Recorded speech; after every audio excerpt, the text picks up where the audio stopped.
Hello. Good morning. Mars, how are you doing today? Tired, fueled by coffee. Tired. Ooh, yeah, I had like a sip of coffee, but I'm rocking some tea today. You said you don't like coffee? No, I'm fueled by coffee. Oh, fueled by, I'm like, why are you drinking coffee if you don't like it? Well, it's Sunday morning. It's certainly anything but casual. I don't know. But we're here to talk about comics. Not only are we going to talk about, the books from this week. I know that I've got a kind of a very humble stack. It was a slow week this week. Yeah, it kind of was. But we're also going to do kind of like a 2021 wrap up. I know that I've got some books and some stories that I want to talk about, some creators that I want to talk about. So we'll get into that. Maybe we'll go ahead and get into some books that we read in 2021 that didn't necessarily come out in 2021 and how much we loved them. Just all things comics. All things comics, so much. We read a lot of comics, folks. We read so many, it's ridiculous. For the most part.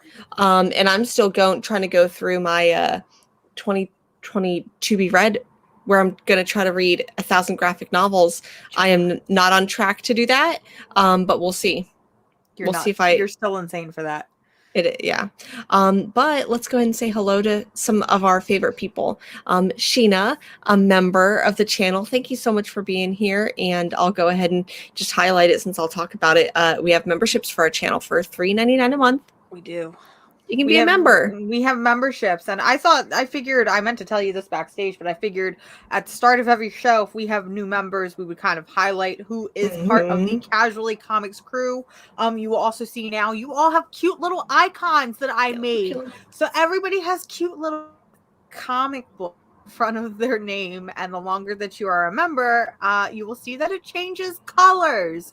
But I think that every episode, I think we should highlight the new members of the Casually Comics crew. So since last week, we have gotten 4 wonderful new members.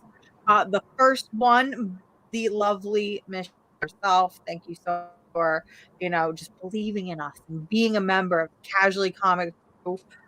We also have Scott as a Casually Comics crew member. Scott, thanks so much.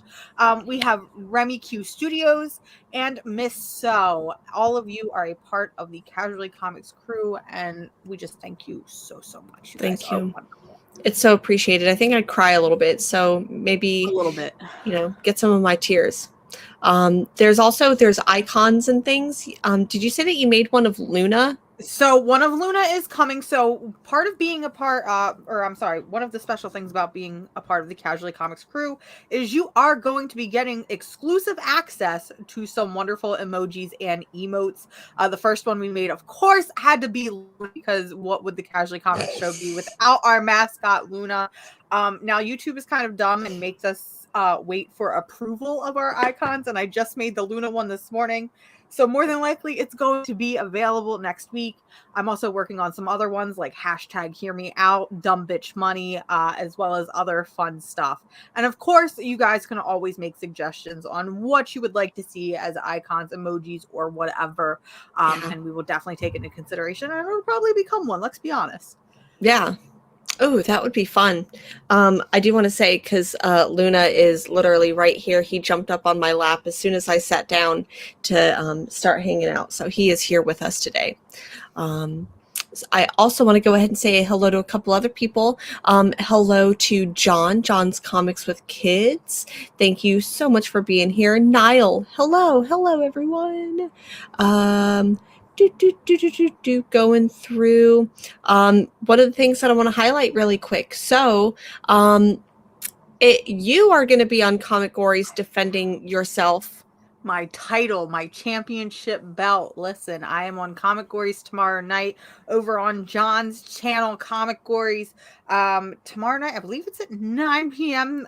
Eastern time. I believe I got to check my calendar and make sure I don't show up late. But yes, I will be defending my championship belt, and no one will take it from me. So, but if you win, if you win, it sounds like you may be going up against Scott.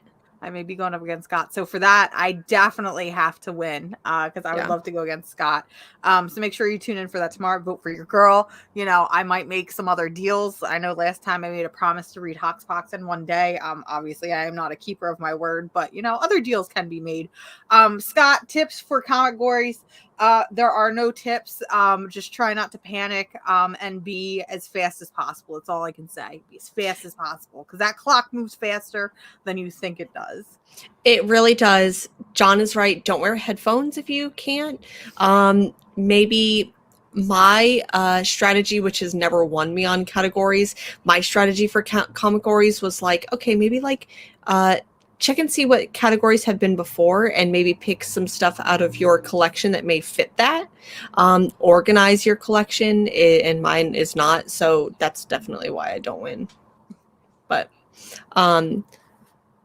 sorry, gonna move that because my hair is doing insane things. But let's keep going down the list of people who are here and saying hello. Creating comics while black. Excitement. Exclamation points. Just excitement. We love it. Stapled Spine. Good morning and hello.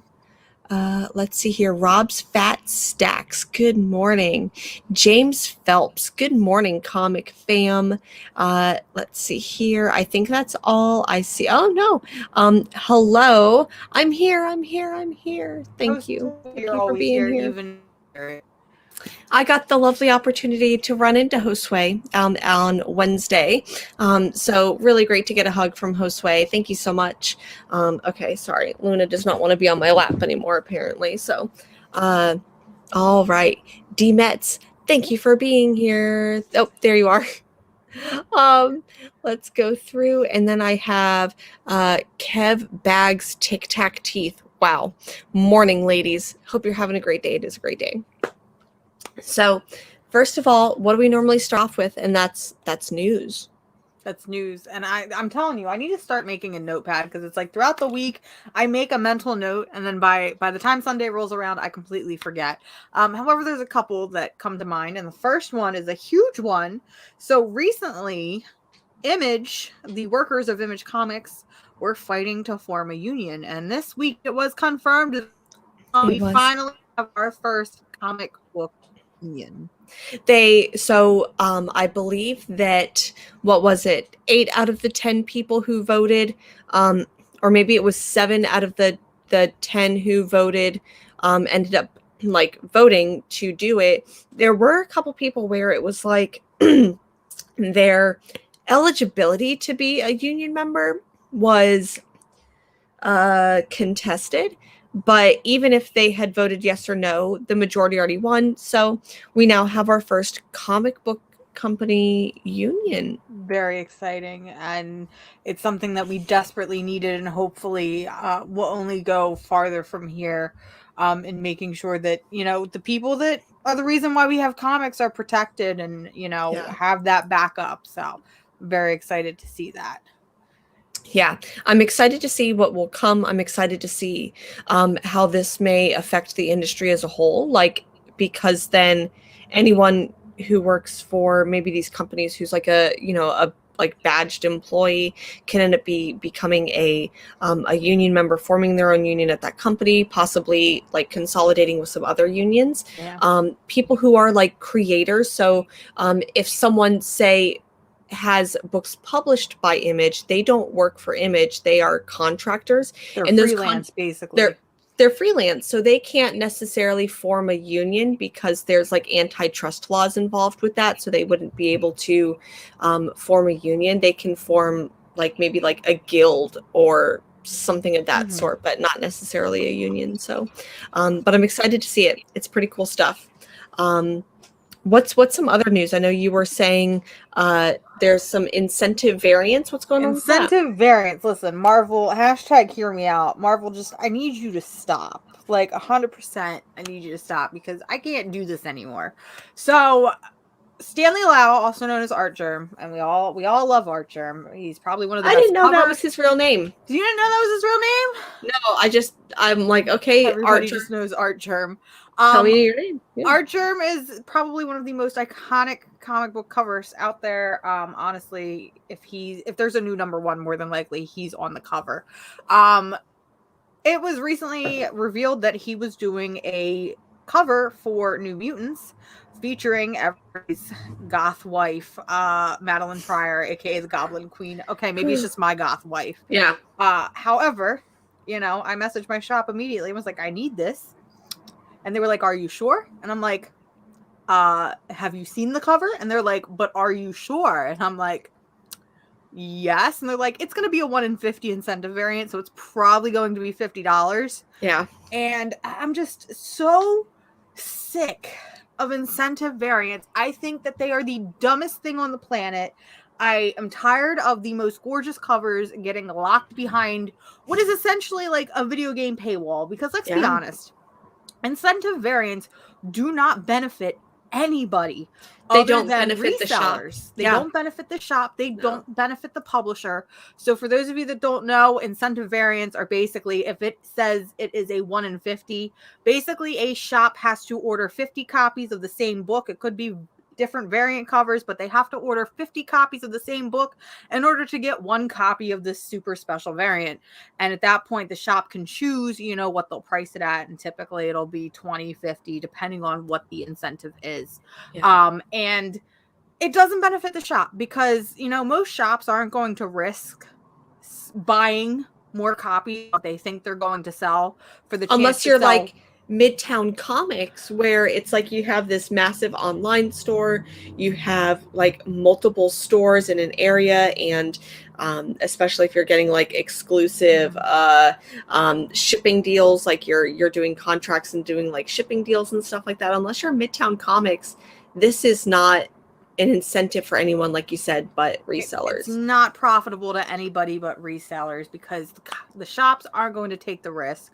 So then the publisher doesn't get the money. Whereas if the cover was just your normal $3.99, $4.99 book, shops are more than likely going to order multiple copies of the same variant because they know that their audience wants them.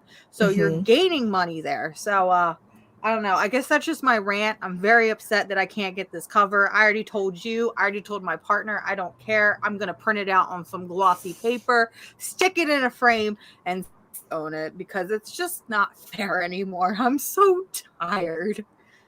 It's a lot, and I know that there's been a couple lately where it's like 1 in 25, and I might do that if it's something that's really special.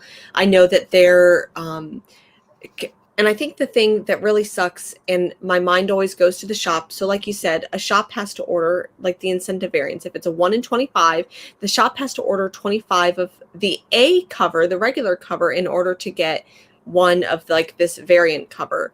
And so they end up with a lot of backlogs. They might be able to do this with if it's like an issue 1, but if it's anything like an issue, I don't know, past 25, if it's issue 26 or 20, most shops aren't ordering 50 of issue 20, 30 something.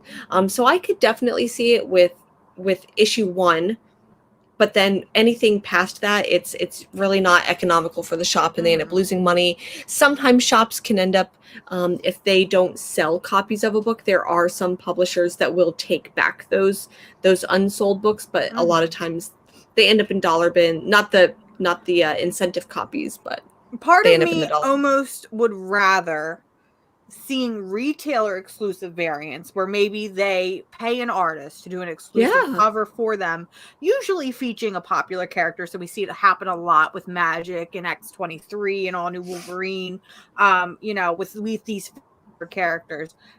Fine, because at the end of the day, that money is directly to the shop, and usually they more than a regular book, but I don't mind paying the 10, sometimes 50 or even 20 for a book when I know it's going directly to the shop, because I know they've taken the time to find an artist to complete this vision or whatnot. That doesn't bother me. I mean, my wallet is bothered, but it doesn't bother me. So honestly, Marvel just needs to stop doing it, but DC's been doing it too. I mean, they're doing it with the new Catwoman run, and it's not even a new run. It's just a new writer, and it's starting off at issue 65, and it's starting to get very boring and very annoying very quickly. Hashtag hear me out. Someone get that Madeline Pryor copy for Mars. Hashtag hear me out. I will cherish it forever. Read it, but and that's the bull. Was half the time I'm not even going to read the book. I'm buying it for the cover. I'm buying it to, that one I would put in a frame and put on my wall. But 9 times out of 10, it's going in my comic drawer, which I'll look at once every couple weeks. Okay. For sure.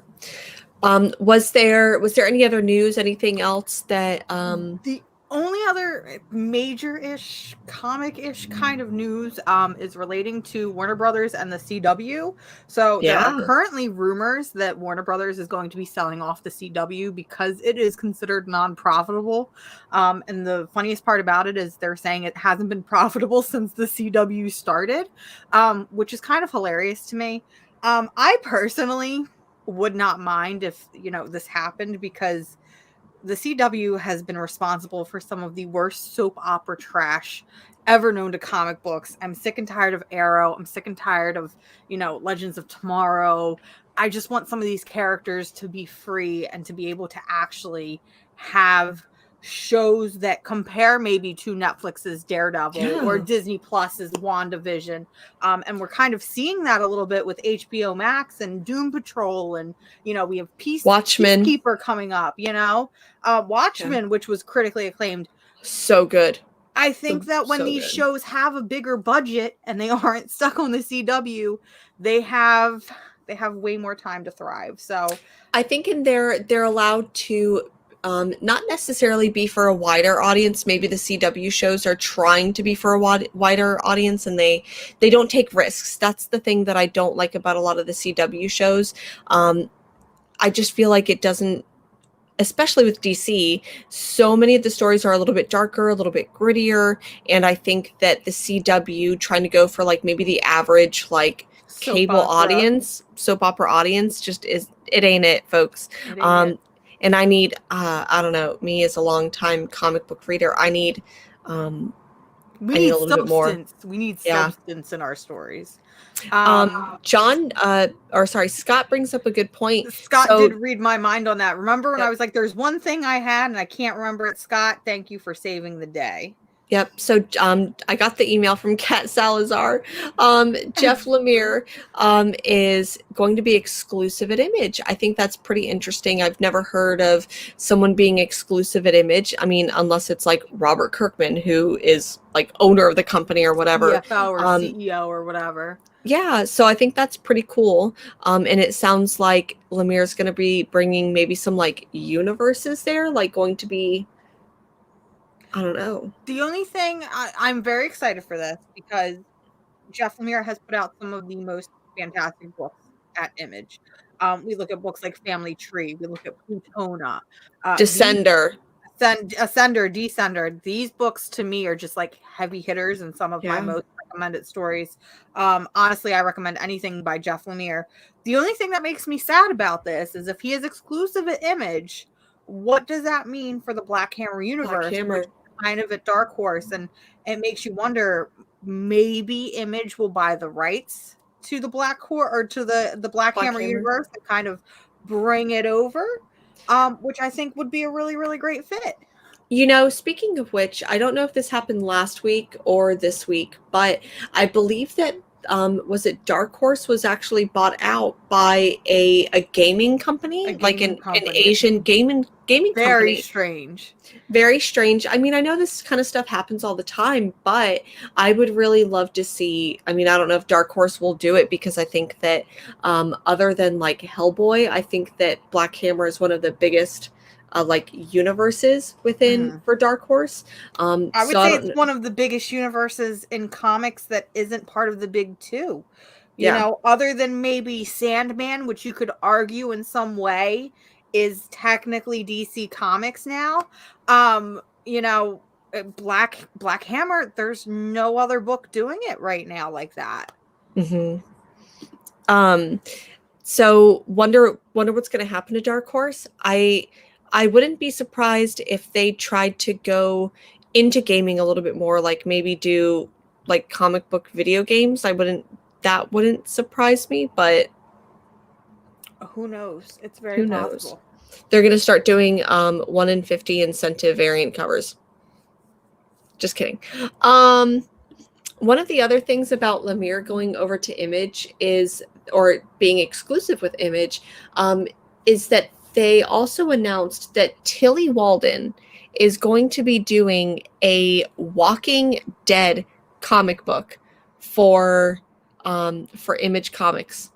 I thought that was really surprising for me as well. I'm pretty excited for that. So that Walking Dead series is supposed to follow the adventures of a girl named Clementine, which a lot of people that may have played like the Telltale video game, she was a character that was introduced in a video game and quickly became a fan favorite because it was this young girl who was growing up as a teenager, in this zombie apocalypse. And if you've seen or read The Walking Dead, it's no stranger to violence or anything like that. So I think that Tilly Walden taking on a book about a young girl going through these changes, it's no different than when she writes books for First Second. The only difference is it's going to be in a zombie apocalypse. Yeah. So I'm really excited. Yeah. I was really into The Walking Dead when it first started airing on AMC years and years and years ago. I dropped off around season 4. I was like, I can't do anymore. Yeah. My mom is now egregiously obsessed with it.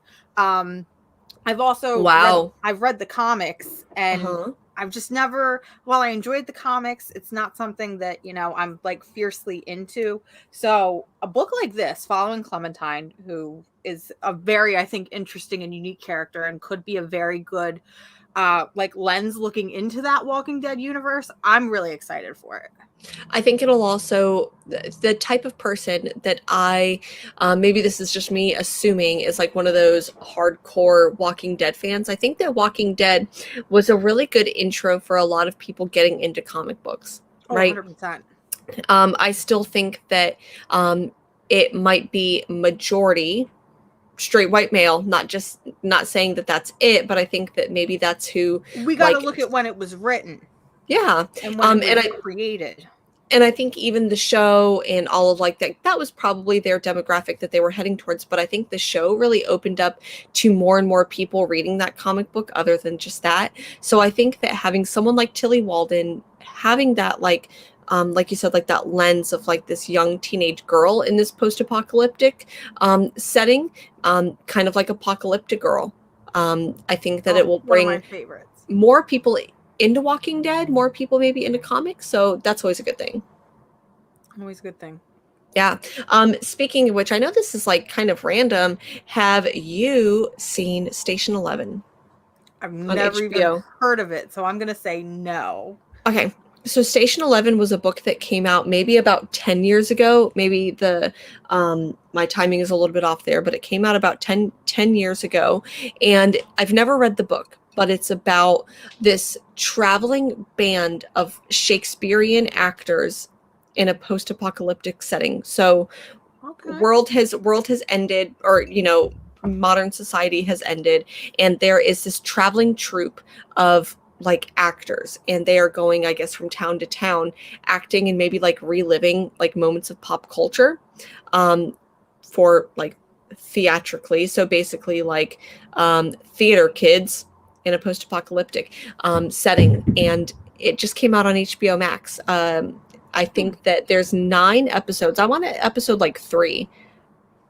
I love this show. It is so good. I'm surprised you haven't watched it. I don't know if anyone. I've been so busy. I have not watched a lick of anything. Thank you. Recently. Thank you, Scott. I don't know, Scott, if you've read the book. I haven't read the book, but I knew about it, and then just started watching it the other day, and it's fantastic. And my first thought watching the first episode of Station 11 was, this is what Y the Last Man should have been. Ooh. And I want to know, anyone else who's watched it or read it.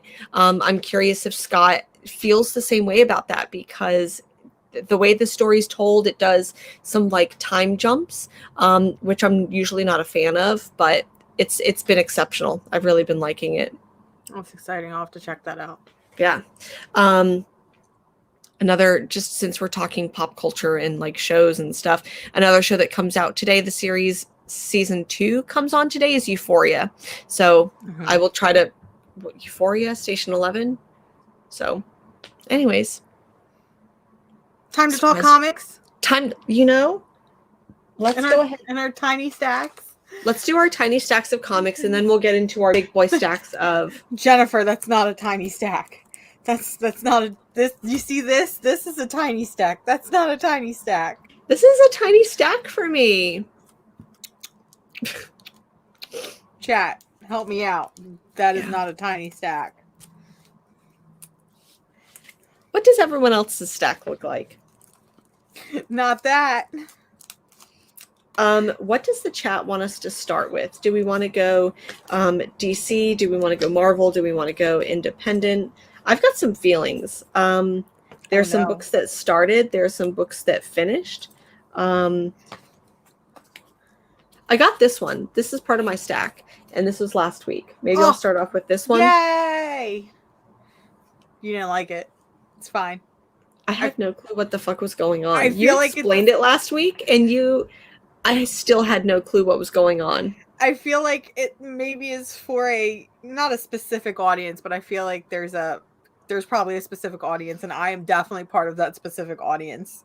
I wanted to love this book so much. I really loved it. Had like knights riding T-Rexes. That's all. Dinosaurs. That's it. That's all and I might need to go back and read it again. The artwork was really fun. I could tell that the story was there.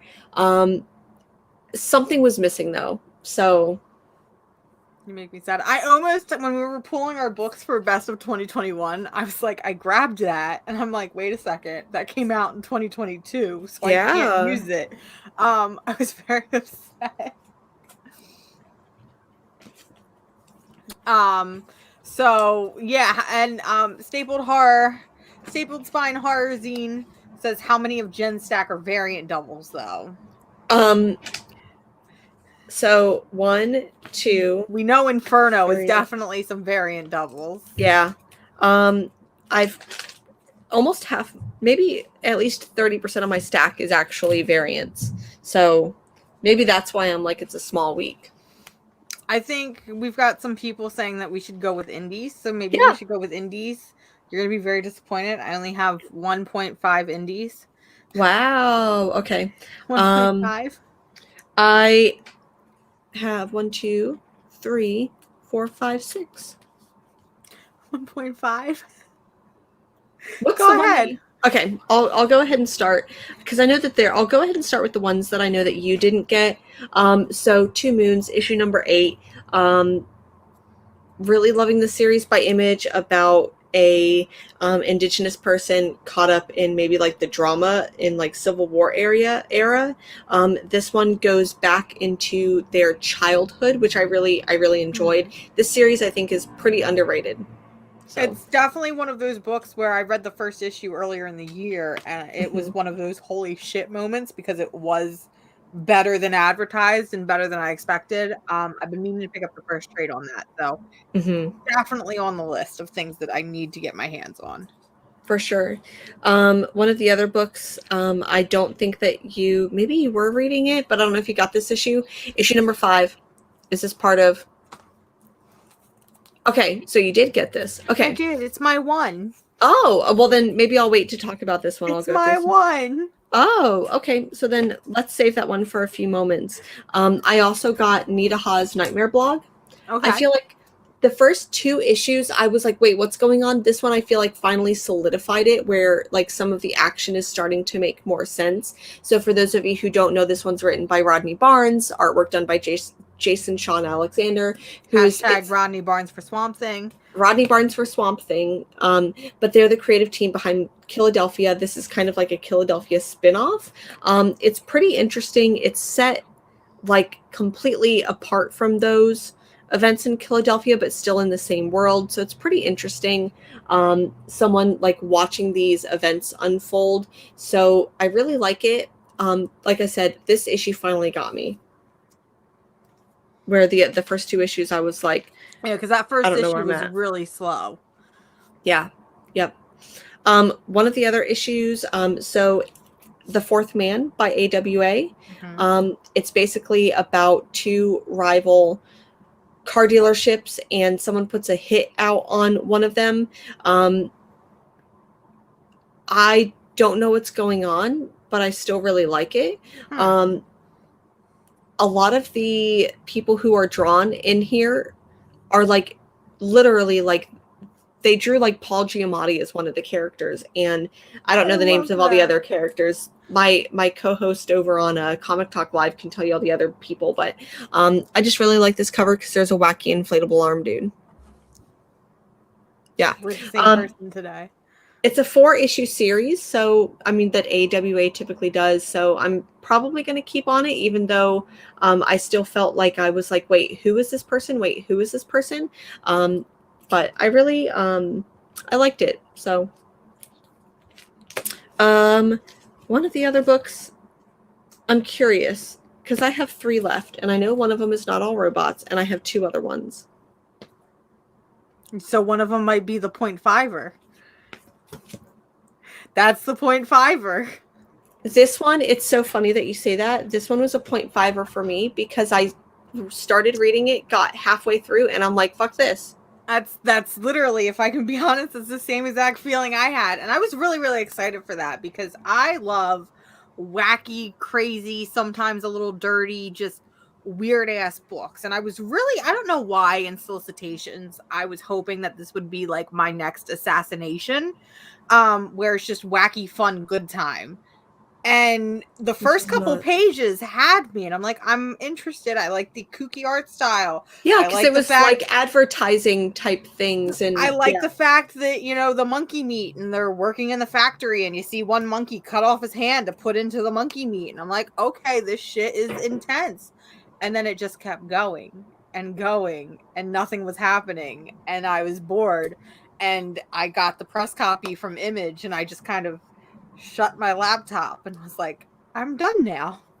I feel really bad because I really wanted, I really was rooting for you. I was rooting for you. Our first disappointment of 2022. Yeah, it's supposed to be an anthology, so there's a part of me that's like, do I pick up issue 2? Do I do this? Do I subject myself to that? Is that the book that I'm going to subject myself to this year? I don't think so. I think I'm going to pass on this one. Maybe if it gets good reviews from someone please read issue 2, 3, 4, whatever for me, so I can maybe pick up a trade. It ain't for me, fam. Yeah, I really love the artwork. The artwork is great. The artwork kind of reminds me of what's the artist on the Gorillas? Where's my partner? My partner knows this answer. There you go. Thank you. Because they're the same as Tank Girl. They are. They are. And it kind of reminds me of that funky, wacky, like Tank Girl-esque style. And it wasn't it. I needed it to be weirder. I feel like it was weird, but then it kind of bottomed out. It needed to be weirder, but it needed to make sense. Okay. That's fair. And it didn't make sense to me. And I'm going to talk about some weird books. Like, I have some books that I've picked out for like my best of 2021. And there's some weird shit on here that I can't wait to talk about. But this just didn't do it for me. So I don't know if anyone else read this one. If I'm feeling the same way, I know my co-host over on Comic Talk Live were feeling pretty similar, but just too much. Too much. I'm really glad that Scott is here to thank you for supporting weirdos. Really appreciate that, but it's a rough one. Do it. Did you get this one? I didn't. I told myself I was going to read it, and here's my thing. It's written by Erica Schulz, okay? What else have you done? Erica Schulz has done small indie stuff. She's local to the area. She frequents one of the local shops all the time, so I've met her a couple times. It feels like everything she's ever written kind of feels the same. Oh. And when I looked at the solicitations for that and the preview images, I was like, it kind of looks like it's going to be the same type of book over and over. And I didn't want to put Wow. myself through it. You know, I don't know what titles, what else that she's done. I actually really loved this book. Did you? Because I saw Josue really liked it too, and that made me kind of be like, do I want to take another chance on it? It's done by Aftershock, and this is when I read the solicitation, it was like, in a world where newspaper headlines try to be as ridiculous as possible and they make up their own shit. Like, that was, I don't know, that's me doing an impression. But I didn't feel that as much, but it's definitely set in this like post-pandemic world. It's not as like heavy-handed as some of the books that are like doing that trope. But this young woman, she had a mentor in journalism who was her former editor-in-chief. The former editor-in-chief's daughter comes to her and says, "Hey, I need you to solve his murder. Something happened. Here's money. Go investigate." It definitely gave me Jessica Jones Alias vibes. Okay. Which I really, really appreciated, because she's like struggling with like mental health, dealing with family issues, substance abuse issues. So I really appreciated that. But without the superpowers and with more of like a different world that it's being set up in. So I really, really, really liked this book this week. Maybe. I think you missed out. Maybe when it comes to trade, I don't know. Even with you talking about it, I feel I feel like I've read it. Here's my thing. Reflecting on 2021 and single issues, I picked up a lot of books just for the sake of it being a number one, even if I wasn't remotely interested in it. And when I looked at the pile of what I disliked versus what I liked, I realized in 2022 I needed to adjust it and start picking up books that either I'm really, really interested in, or stick to press release kits for some of these books that maybe I'm not interested in. Because, for example, a book like Cloaked, which I talked about last week, it's not a book that, you know, I would typically go for. And the solicitation even seemed a little boring. But then I picked it up and it ended up being like that golden needle in a haystack. So, you know, at the end of the day, when it comes to comics in 2022, I think I'm just going to start to trust my gut. And focus maybe on what I like and, you know, what gets me going, because I know I was feeling a little bit burned out by the end of the year. So who knows? We'll see what happens. One of the books I know that I probably wouldn't have, well, I mean, I really like this book, but Not All Robots. I loved this series. You probably did. I did. I'm trying to figure out how to phrase it without seeming like I hated it. So, okay. So the first issue I missed out on, you were talking about it. I was like, okay, this sounds really great. I need to pick it up. I remember texting you and being like, all right, issue 1, I'm sold. Issue 2, I was still kind of sold, but I didn't feel like it was as strong as issue 1. Issue 3 and 4, I was bored. And I was like, I'm done. I don't want, I was like, I've got one more issue left. Let me do it. But issue 5 felt like issue 1 again, where it had me hooked. It did. I was interested. In issue 5, we see, you know, the mother get a verdict and she's basically banned from living in these bubbles. She's like exiled. She's exiled, and we get to see what the humans have created, because the whole reason why robots are here is because humans basically can't take care of themselves and they ruin everything that they touch. And I wanted to see more of that outside world. I'm like, I need more of this. I was like, I'm interested. I've said multiple times that this would be a really great series to have spin-offs of. I would like to see perspectives from different characters and different robots. And then we may get that. At the end, we get end of volume 1, and I'm like, yes, I'm excited. I want this to keep going, because it does end on such a weird, bizarre note, and it's got such a commentary on how we are as a society. And it's definitely one of those books where I think if I read it in trade, I would say, okay, this is probably on my best of 2021. But reading single by single issue, I felt myself getting a little lost, and I felt my faith in the book wavering. But issue 5 really did bring it home. I agree, and especially because there are some moments in issue 2 and issue 3 where it does drop down a little bit. It gets a little boring. Yeah. I liked still some of the commentary that those issues had. Like, for instance, the in issue so we see in issue 1 of this series, we see where robots end up kind of taking over because humans just can't take care of themselves. So in order for there to still be an economy, each family ends up getting a robot that does all the work. And so we get funny little jokes like, what was it? See you later, Terminator. After a while, oh my goodness, what was? You just had a bunch after of a while, puns. After a while, rotary dial, and it was so funny and it was so delightful in this weird world. And then I don't think that we got as much of that. We still got some of the maybe commentary, but I think it was issue 3 where we end up seeing that the robots who have basically replaced humans, like doing work, doing chores, things like that, end up themselves getting replaced with like these upgraded models that look more human.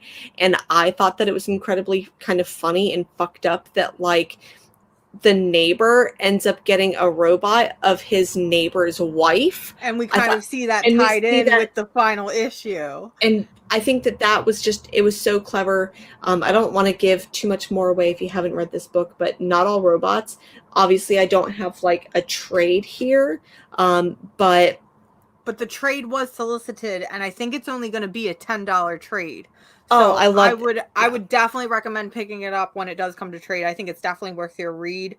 I think one of my only major complaints about it is and you kind of covered that, is I wish that it had leaned more into some of the dark humor that we saw in issue 1 and a little bit in issue 3, because a book like that, I think, needs dark humor. 100%. This is a dark humor book, and I think that Mark Russell just does that incredibly well. And also, while having this like commentary on like modern society, especially the way that he did that with Flintstones, where it was this book about the Flintstones, but it's clearly trying to like mock or basically make some comments on modern life. So this, even though I don't have the trade, even though this book came out this week and it's the like first week of 2022, this is one of my favorite books of 2021. Would highly, highly, highly recommend this. It was good. I enjoyed it. It was definitely one of those hidden gems, I think, of 2021, especially with it coming from a smaller publisher like AWA. Yeah. So that's all I have for indie books. Now it's on to the stack of a million books. Marvel and DC. Well, no. So like when I take a look at what I actually have for Marvel and DC, this is it. This is variants. This is it. This is what I have. I have an equal amount for DC and Marvel. Okay. Let's start off with DC. How does that sound? That's fine.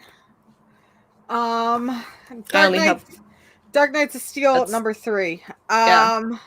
John is here. I know John doesn't like this book. Yeah. And it hurts me painfully because I fucking love this book.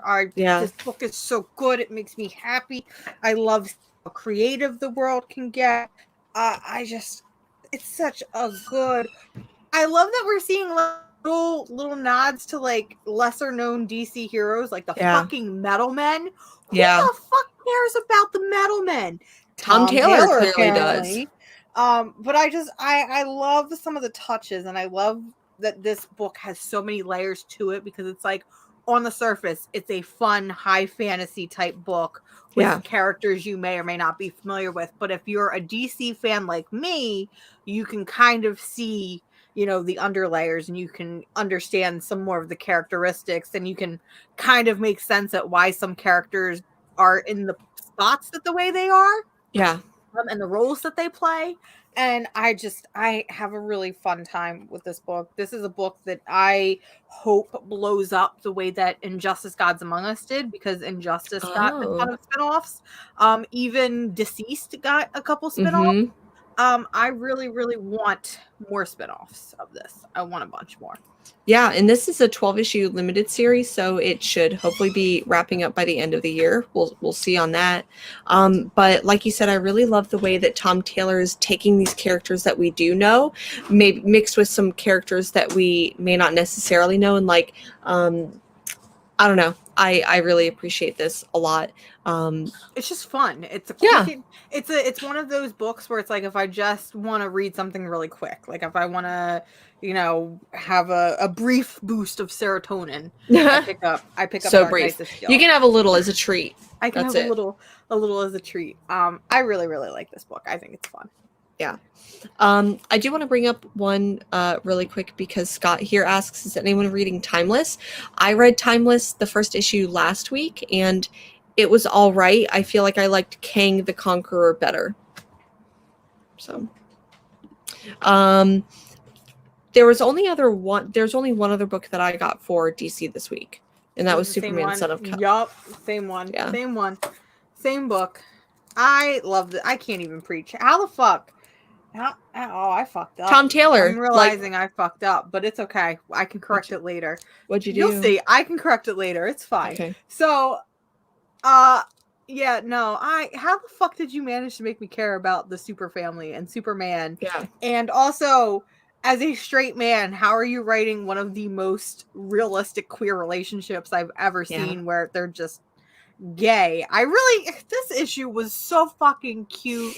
It was. I feel like, for the most part, I've talked about how Superman Son of Kal-El has kind of like felt like an anthology, where it feels like each individual issue could be its own thing. But this kind of picks back up with, what we've been seeing, where, there are these characters that have superpowers, but they're basically being abused and manipulated, and Superman and pals are trying to get to the bottom of it, and you get this really cute moment where Jay, which is his new, I don't know if they're official, but I think that they are. His new partner basically is like, well, I'm gonna go and investigate because I'm a journalist and I know what I know what I can do. And then Lois Lane is in there trying to investigate, and then Damian Wayne is also in there trying to investigate. Yep. And it's this like cute, I don't want to say it's like a whodunit moment, but it's definitely like a Spider-Man pointing me moment, where it's like, what are you doing? It's like, I'm here to help Superman. No, I'm here to help Superman. And it's really cute. And then you get this fucking ridiculously cute moment between Damian and Superman, where he's like, why are you smiling? And he's like, I don't know. He's like, I know why you're smiling. And he's like, I'm really happy for you, man. And it's just like, it's the cutest shit I've ever seen in my entire life. And I just loved this book. It really is. And I think that there's a couple moments where Damian is like made fun of for that, where it's like, why is he smiling? This is not right. I like it. I like this book a lot. It makes me happy. This is another book where it gives me a little bit of serotonin as a treat. Mm-hmm. So if you're not reading this book, you're insane, and you need to be reading this book, because as somebody who could care less about Superman, it's one of my favorite ongoings right now. 1000% agree. That's all the DC books that I have. Did you have any others? No, but I have Marvel books. I have Marvel books.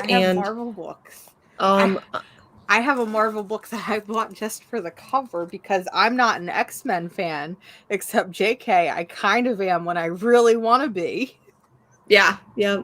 I bought the same cover as well. But I take it, so there's the regular X-Men title. You didn't read, did you read it? Sure. No, okay. I did not. No, I did not read it. I'm not gonna lie. Maybe I need John to like help me out with this, because I had no clue what was going on other than Captain Krakoa. I love I'm that. like, wait, is that a real character? You're not kidding? Oh shit, it's a real character, y'all. It's a real character. And so I felt like maybe it's because I feel like it's been a hot minute since I've read issue 5 of this. I felt like I had no clue what was going on. I did just reread like the first arc of Sword, so I felt like that kind of helped a little bit, but other than that, I had no clue what was going on with this issue of X-Men. Womp womp. Womp womp, but they can't all be winners. I don't know if I'm loving this new X-Men series as much as I loved like Hoxpox and than like Dawn of X type stuff. But anyways, it needs some work. We did see this week the end of the Hickman X era, and so we got issue 4 of a limited series of Inferno. How was it? Was it everything you hoped for? No, but yes. Did they burn it to the ground? No, but I think that they're doing okay things. So what I really wanted was I wanted Mystique and Destiny to literally just, if it meant that they just burned Krakoa to the ground, then I would be like, and then we never see Krakoa again, I'd be like, okay, that's fine with me. But we don't necessarily see that, but we do see this like reconciliation and this, I don't want to like spoil anything. I don't know if it's a spoiler alert, but like the way that the Quiet Council, so the council of all these like the people making decisions for Krakoa, I really just wanted more from the series, and it was more about my expectations than the actual book. But I don't know if this is what Hickman intended when he left, but it's the Inferno X-Men Hickman era that we got. Did anyone else in the chat read Inferno? Am I just like, I was gonna read Inferno number 4, but I can't remember. I know I've read a couple issues, but I can't remember if I read issue 3. It's kind of all blending together for me. Especially with the trial of Magneto that was going on. I feel like those two events, I'm because so they were confused. Both, yeah. Okay. So maybe it wasn't. So John's kind of saying the same thing. Wish that there was more. I'm when this trade comes out, I'm definitely going to go ahead and read it. And I think reading it all at once, reading it independently of the other X-Men stuff going on, the Trial of Magneto event going on, I think it'll make more sense. But I really just I wanted more. Mystique, Destiny, kiss fest, fuck fest, burn everything to the ground fest, and didn't get it. Big sad. Yeah. It was still good, but I wanted more from the end of the Hickman era, so we'll see. In books that, I don't want to say this, but in books that didn't disappoint this week, surprisingly, Black Widow number 13. So I got that one, but I've kind of been like at odds with this series because that first arc was so strong and is probably one of my favorite Black Widow stories ever. The second arc wasn't as nearly as good and honestly made me want to drop it, and then I was like, let me give it one more chance. The last issue 7 was pretty good. It wasn't nearly as good as the first, or not issue 7, I'm sorry, issue 12 wasn't nearly as good, but I still kind of enjoyed it. Issue 13 I felt was extremely strong, and if I'm being quite honest, issue 13 felt like it could almost be a one-shot.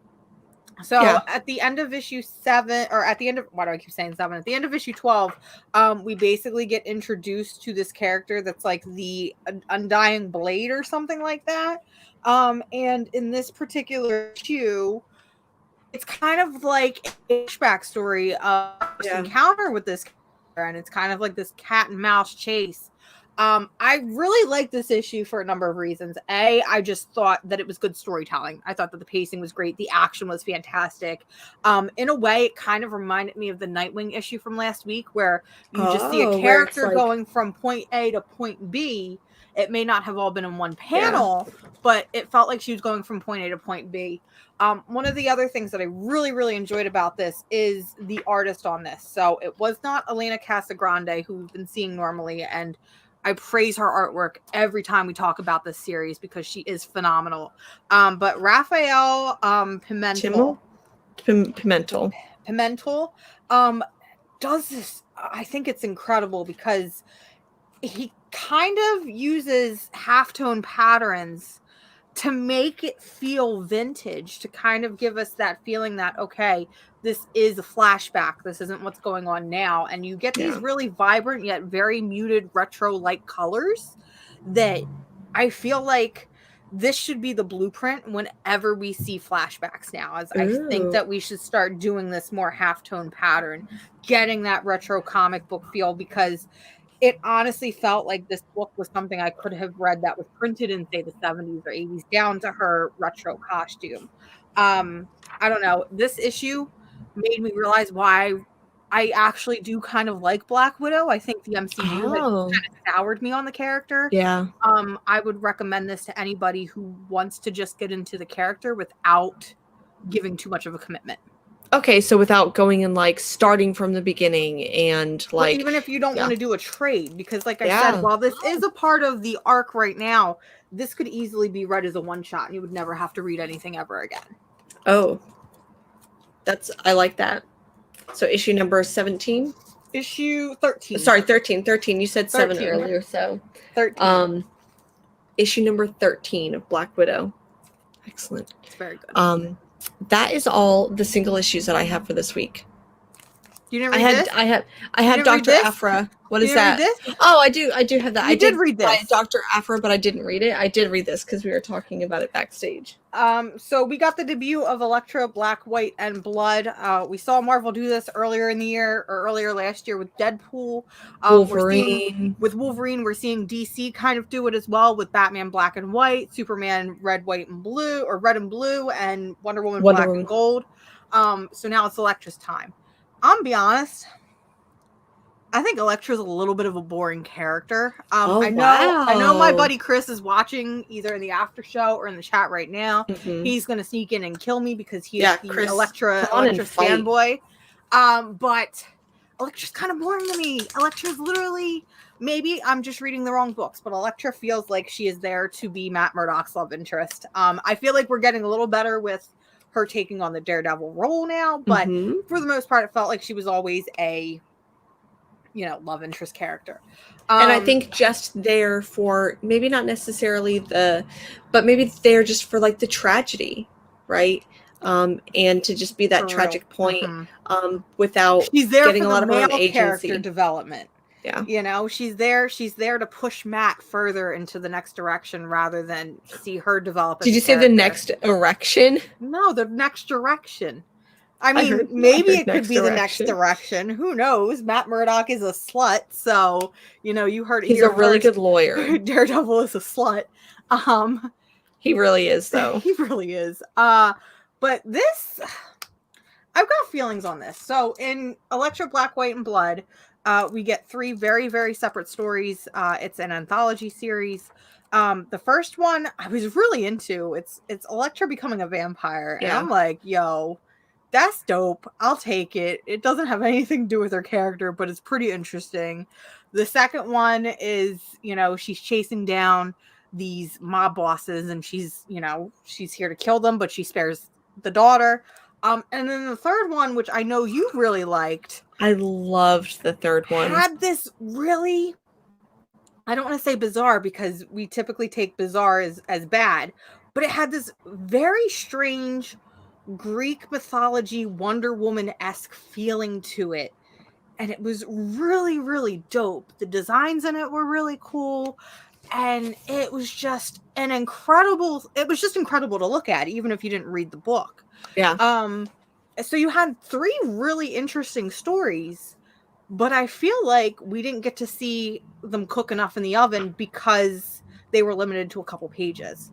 I feel like this series would have been a lot stronger if each individual issue was a full story rather than cramming 3 into one issue. I agree. I think that all of them have been that way so far. I think that I do, especially with the last story. I think that an entire it reminded me almost of Wonder Woman Dead Earth a little bit. So I do book like that. I would have read an entire book of I keep forgetting, The Crimson Path. Is that which one that one was? I think so. But it reminded me, if I could get an entire Elektra story like the third one in Elektra, Black, White, and Blood, if I could get an entire series or original graphic novel, even if it was just 4 or 5 issues, it reminded me, the artwork reminded me, it's Simon something or other, but it reminded me a lot of Becky Cloonan. Yes. And I would love to see Becky Cloonan. Ooh, let's manifest that right there. Can we manifest right now? Let's get Becky Cloonan on an Elektra series. And hear me out. I want Becky Cloonan on that series without Michael Conrad, because I feel like that's what I don't like about some of the Wonder Woman stuff. Sorry. I'm sorry. It's true though.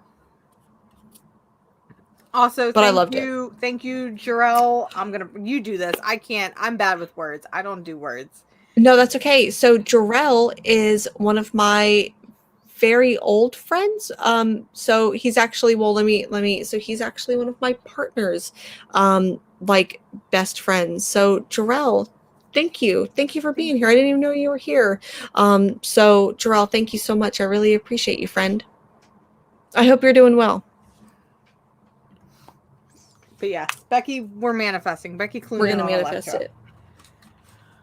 So that's like everything for what we read this week. Listen, very, very small, quiet week, right? It was a really small week, and you can kind of tell that because we talked about news, we talked about bullshit, and we talked about all the comics we read this week in under an hour.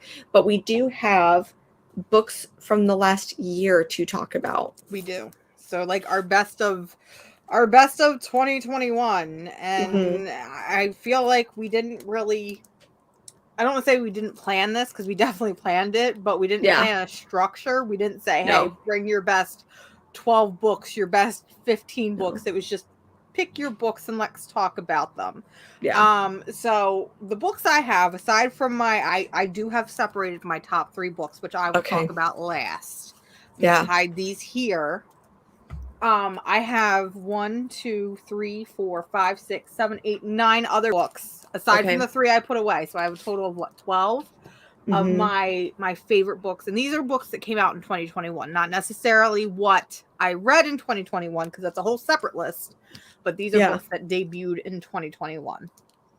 I've got maybe 2.5 that are like my top. Okay. But those are. We already know what your number 1 is. I don't know why we're hiding it at this point. I know. Place your bets now. If it's but the I don't best have of Layla Starr is the number 1 pick for Jen. But I don't even have I don't have a trade for it. So, but there's going to be a whole bunch of other books that I talk about. And honestly, these are books that I'm just like, this is an underrated book. This is an underrated book. This is a book that wasn't talked about enough. So we'll go ahead and talk about these. I will let you get started. Okay, so we're just gonna. I feel like. Scott already called it. Berserker. Nice. I also like John's comment of how many Rom V books are on Jen's list. That's pretty solid. Good call, John. Good call. So I guess we'll just go. Back and forth between our favorites. Let's do it. So the first one I have. I'm just gonna pull this out because I have some other thingies here too. This is a book that you actually told me about and recommended for me to read. Ooh. And I don't want to say I forgot about it, but I feel like 2021 lasted forever when I look at it. It was fast. It was fast for life stuff. For comics, it felt like it took forever. Like there's books that came out at the beginning of the year that I'm like, that's right, it did come out. And this is one of them. So this is The Girl from the Sea. By Molly Knox Ostertag. It is a original graphic novel published by Scholastic Graphics. I really, really like this book. So it's basically this young girl who's living on a coastal town, really unsure of herself, really unsure of her queerness. And she basically meets a Kelpie and falls in love with said Kelpie. And it's just a really cute, all ages queer romance graphic novel. I'm honestly surprised that this was not published by First Second because it feels like a First Second book. I love the fact that it's like a big boy. I feel like it's maybe not big, but it feels for $15. This feels like a big boy. And this was one of those books that I read it in one sitting and I really loved it. And yes, John, your girls would love this. Please pick it up for them. It's really great. It's beautiful. I love it. It's such a good book. What I loved about that book too is that because the main character who's queer, she's keeping it from her friends. So like she has a friend circle and she's keeping some secrets from them. One of the secrets, one being that she's queer, 2 that she's dating this like mystical Kelpie mermaid thing. And so she's having this like internal dialogue of like, I'm queer, like I know that I'm gay, but I will come out when I move. Like when I move for college, I'll come out and and so then there's this wrestling with like, who I am. I know who I am, but I'm not presenting it to others, and I'm afraid that they are going to make fun of me. And so you see the relationship with the Kelpie, and it's like she has her friend group, and then she's also like, I need to keep you separate from my friend group. And so there's just a really interesting like dynamic between all the characters that I really appreciated. There's several different conversations of dialogue that like different layers of dialogue that this book has. Yeah. Between family and friends, and then of course accepting yourself, that I really, really enjoyed. Yeah.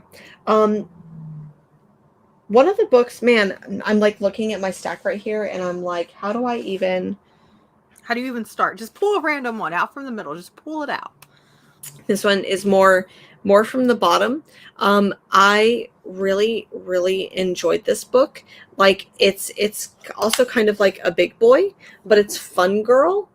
And it was originally there. I read it because there was a free comic book day issue, but it's just about this young woman who is kind of like a fuck up, and she's just getting into like wild and zany adventures and like her living with her roommates, and it's funny and it's quirky, and like I loved this book so much. It's published by Silver Sprocket, who Jen Woodall does a lot of stuff with, which that's like where I found out about Silver Sprocket. It's funny, it's gay, it's like tragic queer, not tragic, but like what am I trying to say? Disaster bisexual, but disaster bisexual, but not bi. Disaster queer. 100%. Okay. Yeah. I loved it. I felt this book felt me. I'll have to check that out. It's so good.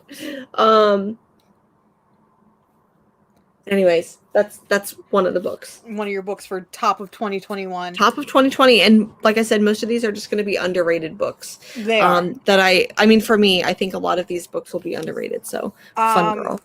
Speaking of underrated books, I almost didn't put this on my best of 2021, but then I kept thinking about it, and you know, I gotta put Cinnamon on the list because it's for several reasons. So the first is I felt like me and Behemoth were at war with each other this year. Okay, they kept putting out, books like Freak Snow and You Promised Me Darkness, which, by the way, why are both of these books getting sequels?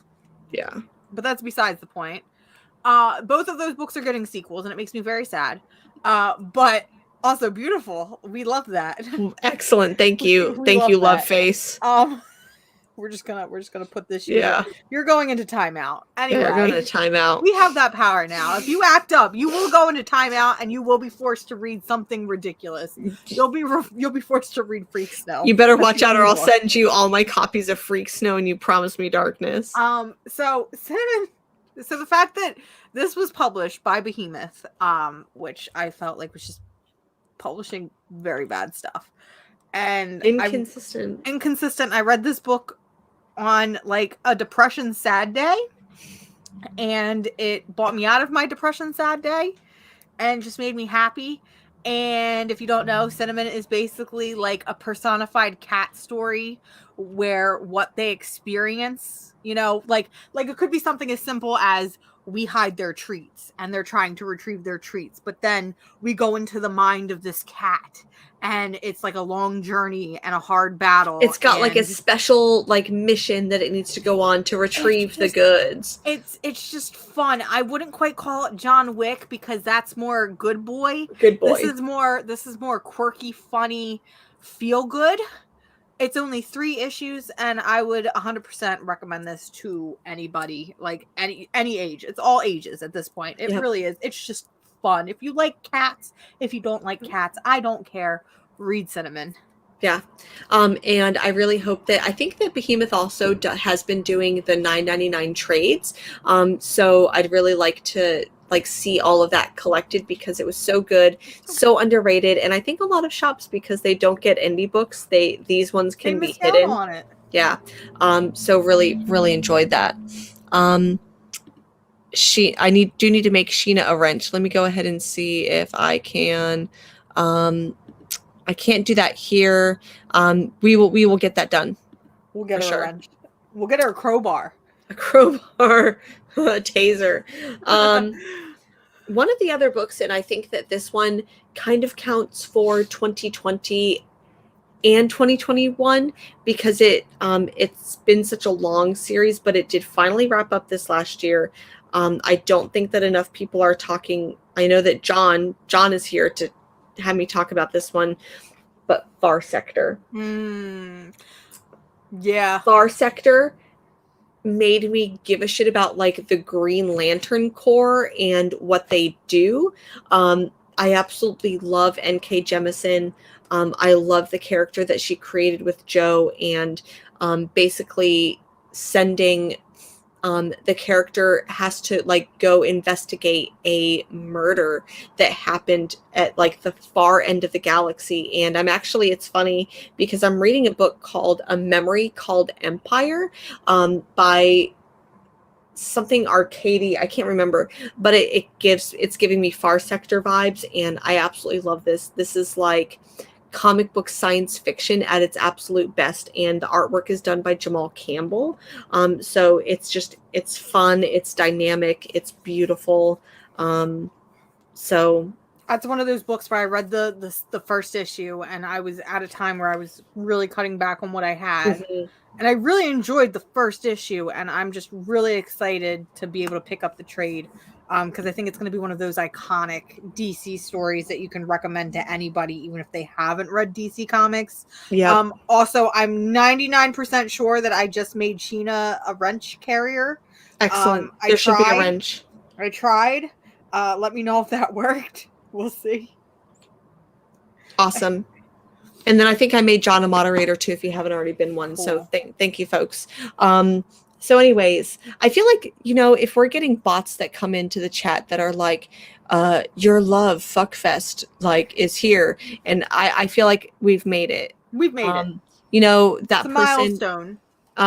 That person should become a member of our channel since they love us so much. So anyways, Far Sector, I think that it's underrated. If you don't know anything about Green Lanterns like me, I know jack shit. You can pick up Far Sector and really like it. If you love sci-fi, if you have that friend who loves Dune, maybe loves Foundation, and you want to get them a comic book and they haven't gotten into it, get them Far Sector, because I think that they'll really love this like sci-fi murder mystery. It's a good book. Good book. Okay. What is next on your list? I'm going to cheat. Because it is a book that came out in 2021. Okay. But I technically haven't read it, but I technically have. Okay. So I'm going to put the volume 1 of Lore Olympus on my list. I haven't read it since it's been physically published. However, I have been dedicated to reading this literally every Saturday, except for last night. Oops, I totally forgot. I should probably read that when the show's done. But Lore Olympus started off as a webtoon. And it's just this really fucking cute. Listen, this book gives me so many feelings. It's a retelling of Hades and Persephone and their meeting and them falling in love. It covers on a lot of heavy topics, including abuse and sexual assault and family trauma. And I think it does it in some of the best ways possible, where it is, something that, we should and can talk about, but it doesn't do so in a triggering way. Yeah. And this is one of actually, we've been seeing it a lot lately, where we've been seeing webcomics kind of adapted into full on graphic novels. And I know that there's a lot of people out there that are like, I'm not going to read a comic on my phone. Yeah, it's not a real book. It's not a real book. Well, guess what? Now it is. So really excited to have volume 1. I will be buying all the volumes as they come out, even though I've read them 50 times on my phone. Please read Lore Olympus. John, if you're here, make your girls read Lore Olympus, because it's fantastic, and I just love it so much. I love it. I think that, the way that people can get comic books, like if we may be like, oh, web comics aren't real comics, or digital comics isn't really reading. Like, if that's how someone's going to pick up a book, if that's going to be like, hey, I got Marvel Unlimited and I started reading this book, and they're like, you know what, this is going to be the thing that makes me go into my comic book shop, my local comic book shop, and like read something or buy something, you know, by all means, I'm not gonna shame anyone for that. And it's true, Scott. The success of this book it's insane. Like, I was going into shops and seeing it just absolutely sold out, watching people on TikTok struggle to find this damn book. And it's people that don't even really read comics, but they want this book. Like, this is, I mean, I believe that she already has won an Eisner for best webcomic. I believe she won one a couple years ago, but if this just starts a wave of more webcomics being printed, it would be really, really, you know, just exciting. Yeah. My goal for, so Creating Comics While Black says, my goal for 2023 is to have all my webcomics collected in physical form. Let's get it done. Manifest it. That's what we need. Excellent. One of the books that I have, once again, I'm going here with just some weird, wacky stuff. And meanwhile, I'm here with, please read my cute Greek romance novel. Oh, just wait. So, you know, maybe go ahead and I'll spotlight. So, our friend Scott, I'll go ahead and pull them up. So Scott actually ended up putting out a video that was like 3 underrated comic books, or 3 books that you may have missed. And literally all 3 of them were one that I missed, were not on my radar for 2021. But I think this is a book that is just so weird and is so delightful.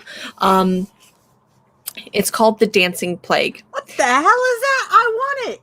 Okay, but wait, there's more. So it's basically this medieval town. All this weird shit. I love my local shop is basically like, Jennifer, you need this book. There's dicks in it, or there's nice, and I'm like, done.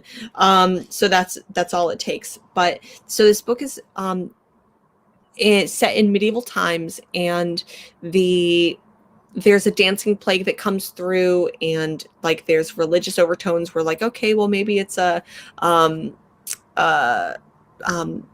wrath from God coming through. But the thing that I want to highlight about this book, and let me see if I can find a good page, maybe this one will illustrate it better. This book is illustrated. It was done entirely by embroidery. This book was embroidered. What? That's fucking nuts. And there are like moments that come through. I think it's a mixture of being like a little bit painted and as well as embroidered. But there are moments in this book. There's murder. There's like, there might be peen on this page, but there's like, it's embroidered peen. It's like angels and devils in the sky, and it's just, this book is absolutely insane. But I feel like people need to know about this book.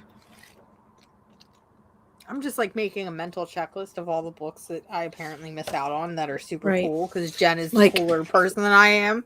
Oh, it's my shop. I will give all credit to my shop. So like, I don't know if you can see here, but like this bird is literally embroidered like on this page. It's not on the page itself, but like, you know, it was scanned. So I know that doesn't necessarily talk about the story, and people may be like, well, what's the story really about?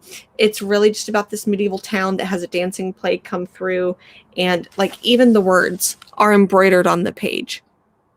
That's nuts. That's fucking nuts. So The Dancing Plague, really, really weird. It's done by Gareth Brooks. So think Garth Brooks, I guess. Maybe Garth Brooks moonlights. It's his comic persona. Yeah, it's his comic book persona. But this book was so weird, and I really just, man, I need more people reading this, so it's not just me. John, I thank you for those words of encouragement. Speaking of books for you and your girls, I totally forgot that this book came out this year. Totally forgot that this book came out this year. And then I was picking out everything, and I saw it on the shelf, and I'm like, shit, that did come out. And that is Poison Ivy Thorns. Ooh, that did come out this year, didn't it? This is one of the DC young adult OGNs. I'm sorry, I'm just gonna put it bluntly, I am not the biggest fan of Poison Ivy. At all. I don't dislike her nearly as much as I dislike, say, Harley Quinn, but I've never been able to connect with a character like Poison Ivy.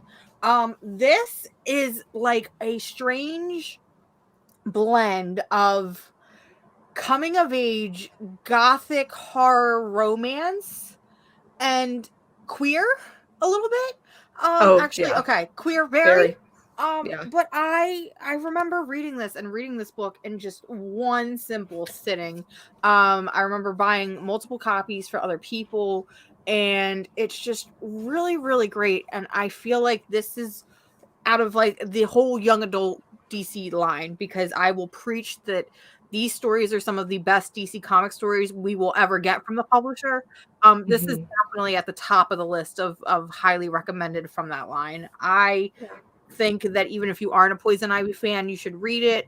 Even if you're not a DC fan, you could read it because it's isolated and it's both kind of an origin story, but not quite an origin story. I guess it's like a retelling of the imagination for the character. It's just really great. The artwork is gorgeous. It's great. It's perfect. It's perfect. Yeah. Read it. It is. I think that it does deal with in a very it's a not heavy-handed way of dealing with things like some abuse and some trauma, and especially so in this book, Poison Ivy ends up like there's a secret that her dad has, and she's kind of also keeper of the secret, and like dad's telling her like this is a secret between us, and like no one can know. So I think that there's echoes of things that can not teach kids about trauma, but give kids like a way to talk about it. Anyways, it deals with it in a very, very delicate manner, but very, very important. With also having this like really great story of like Poison Ivy's origins. So it's good. Really loved this. It's a good book. It's a good 20 book. out of 10. Good book. I'm going down the list here. I'm gonna go another weird one. Okay. I really loved this book.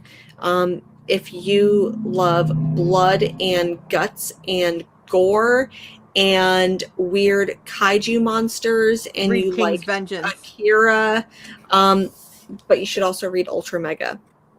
I need to read that still. You've talked about it the whole year, and I'm so interested.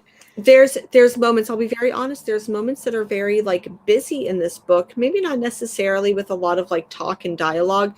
Once again, it's big and it's bloody, and I loved this book. Like seriously, I think that this issue came out the same week or the same month time frame as Layla Starr, and it was kind of there with like, okay, which one's going to be my favorite? Layla Starr obviously won, but Ultramega, if you have been, I think that if you maybe liked, if you like Akira, if you liked Squid Games, I don't know why that's coming to mind, but I think that you would really, really enjoy Ultramega.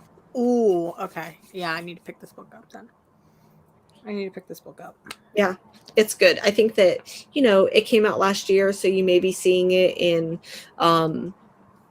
like trades, maybe used or maybe on sale. Please pick it up. It's published by Image. It's one of my favorite Image books from this year. There weren't too many of those, but Ultramega, weird kaiju monster, body horror, blood and gore. What else do I need to do to sell this book to you? That's it. I win. You win. You won. Another book I have, I was kind of like conflicted if I put this one on the list because it technically started in 2020, but I guess it finished in 2021, or I think the majority of its issues were in 2021. And I know I said I didn't label, aside from my top 3, I didn't label, but I feel like maybe I should have put this as maybe my 4th pick. And that is Barbarian Red Planet. Yes. I'm gonna attempt to talk about this book without crying, because it feels like every time I talk about Barbarian Red Planet, I start crying. If you would like to see Mars full on cry, you can go and go and watch my comic subscriptions video that I posted last year, because I full on cry while talking about this book.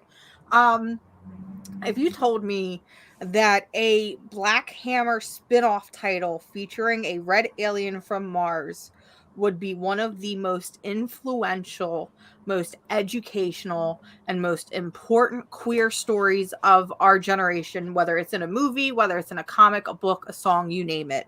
I would have thought you were crazy. Yeah. But Tate Bromble, and that's who I'm going to give credit to. I know Jeff Lemire's on this book, but Tate Bromble's the one who wrote it out. Tate Bromble really gave a voice to people, just queer people like me, and made me connect with these characters. And it's one of those books that I'm going to find myself rereading over and over and over again and crying the whole way through it. So if you have not read this book, even if you have not read any of the Black Hammer universe stuff, this book is on its own. It gives you the backstory of Barbarian, the fact that he's just a red Martian from Mars. He's gay. That's it. Yeah. I don't need to know. He's a gay alien. That's it. Read the book. What I love about that book too is how it deals with it, because it deals with a couple of social issues. It's set in this historic time period of the is it the 80s? The 80s. The 80s and so, and the AIDS crisis. And the AIDS crisis. And so you do see this alien, like, obviously coming to Earth, and the alien has a secret. So obviously, like, he can assume human form, which he does. He falls in love with someone like a human. So he's got like he's got a couple secrets, like one that he's an alien, but that he's also gay. And so he's dealing with all of these things while also dealing with the AIDS crisis, while also dealing with discrimination, while also dealing with like police brutality. And it's just like, it was incredible. You don't have to read Black Hammer to read it. I think that everyone should read Black Hammer, especially if you got that like superhero fatigue where it's like, I don't want to read another book about a superhero ever again. I feel like I've read all of them. Black Hammer like has this incredible universe, and obvious like Barbarian is a stand-in for Martian Manhunter. But seriously, I don't have that one in front of me, but definitely one of the top books of 2021 for me as well. 100%. Yep, for sure. And okay, so one of the next books that I have here, I'm going to do this one because I really liked it. Same as Fun Girl. This was another one that I got a preview of it from Free Comic Book Day, and there was a single issue, but then the whole thing came out. It's called On Tyranny, and it's more of like a scrapbook book than anything else. But it's I believe that it's based off of another book, but it's basically here are the, is it 10 or maybe it's like 15 or 13 or something. What are the signs of, 20, what are the like 20 signs of tyranny and fascism? And what are ways that you can combat it? So like, one, how are you going to see it? What does fascism look like? But then what does it also, what does it mean for community? So like when you see fascism, say something. These are the things that fascism will do. And I think that's incredibly important. So it gives you an incredible like history lesson while also being, it's equal parts uplifting as well as informative, and there's parts that are going to be like this one, for instance, number 7, be reflective if you must be armed. Anyways, I loved this book. Absolutely just beautiful, heartbreaking. I think everyone should read it, and I think that this one could definitely go into those like great graphic novels that are taught. Yeah. Alrighty. I'm realizing that my list is very DC heavy. I've got a couple DC too. I feel like DC really took it home this year in terms of the content they were producing. It felt like after Future State, a button in them kind of clicked and they realized, okay, we need to start putting out weird stories. We need to start putting out queer stories. We need to just start putting out, I mean, we're still getting Batman on the regular, but we need to start showcasing other characters. And it's hard for me to pick which one. I'm going to go with this one. I know you have feelings about this. We talked about it being on the best of 2021. I know you wanted to wait, but I'm not waiting any longer. I've waited long enough. Wonder Woman Historia is on my best of 2021. Okay. Yep. I waited 3 years for this damn book to come out. Yeah. And Wonder Woman, I talked about this. I did a Wonder Woman recommendation video 2 years ago, where I talked about how Wonder Woman feels like one of those impossible characters to get into because it feels like nobody knows what to do with the character. This is a character that almost feels untouchable, that these stories either repeat themselves or they get lost in the middle of it. And Wonder Woman Historia comes through and just retells everything, takes everything that we knew and is like, nope, we're building from the ground up, and does so in such a unique and beautiful way. And I have read this book at least half a dozen times already, and it's only been out a couple weeks. But the recreation of her origin, the recreation of Hippolyta's origin, seeing our goddesses kind of fight against the patriarchy and decide, you know what, fuck you, we're gonna do it our own thing, and we're gonna create our island of women, and we have all these tribes, and everything just looks so unique. It's so wonderful. And even if this book was all we got, Yeah. we still have 2 more issues that are coming out later in 2022. Even if this was all I ever got, I would be happy with it. I agree. Not only does this book, I think it's going to end up being like this incredible starting point for Wonder Woman. I think that one of the reasons why Wonder Woman, like Superman, can't be bad and can't necessarily be like, he can't be written as like evil and But or they manage to flawed. do it all the time.